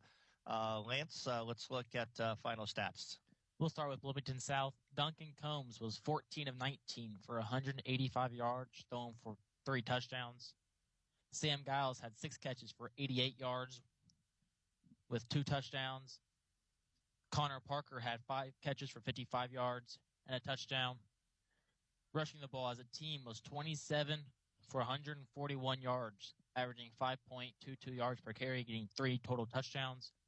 Braylon Townsend had 19 carries for 106 yards with 2 touchdowns. Hayden Clark had 6 carries for 27 yards and 2 touchdowns. Seymour, Mikey throwing the ball was 16 of 27 for 126 yards with a touchdown and 1 interception. Receiving the ball, Jalen had 10 catches for 90 yards and touchdown. Logan had 5 catches for 27 yards. Everett Jackson had 1 catch for 4 yards. Rushing the ball as a team had 22 carries for 82 yards, averaging 3.73 yards per carry. Mikey had 11 carries for 51 yards. Bloomington South had 45 plays compared to Seymour's 48 plays. Bloomington South had 4 penalties for 36 yards, while Seymour only had 1 penalty for 5 yards, and Seymour committed 3 turnovers. Our family drug play of the game, pretty simple. The touchdown pass. Touchdown pass from Mikey Wright to Jalen Johnson in the end zone. So that is our family drug Seymour play of the game. We'll take one final break. We'll come back and name our Connor Smith Eye Center Seymour player of the game and wrap things up in just a moment. The doctors at Connor Smith Eye Center in Seymour are proud to have cared for the vision needs of the community since 1998. From children to senior citizens, from a first eye exam to specialized eye care, Connor Smith Eye Center is here for you.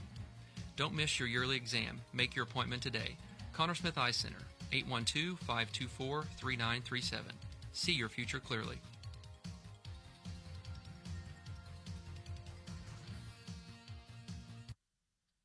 And back in our Connor Smith Eye Center Seymour player of the game tonight, Jalen Johnson was by far the best player for the Owls tonight. 10 catches for 90 yards and a touchdown. He had, again, running was 7 carries for 25 yards.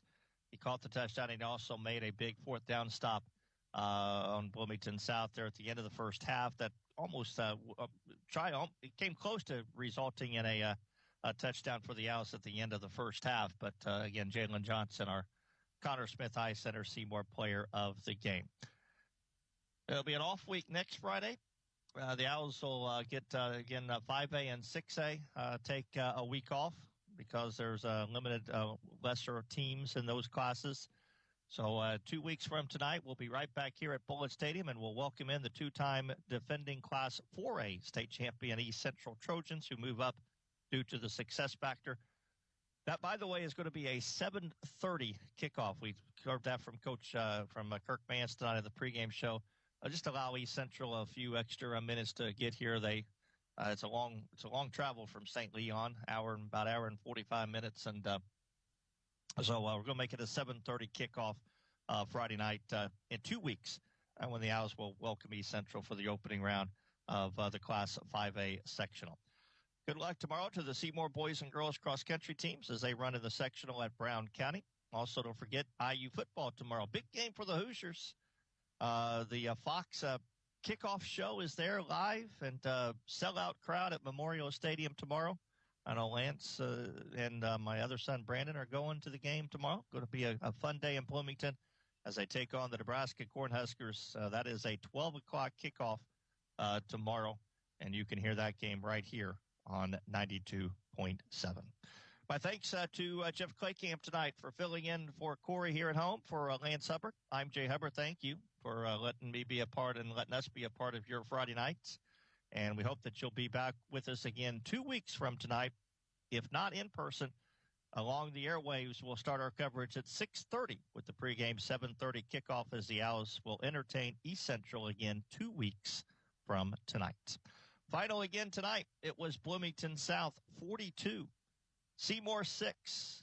Thanks for listening to Seymour Football. Enjoy the rest of your weekend. Good night from Bullitt Stadium. Thanks for listening to Seymour Owls Football on 92.7 WXKU. Seymour Owls Football has been brought to you by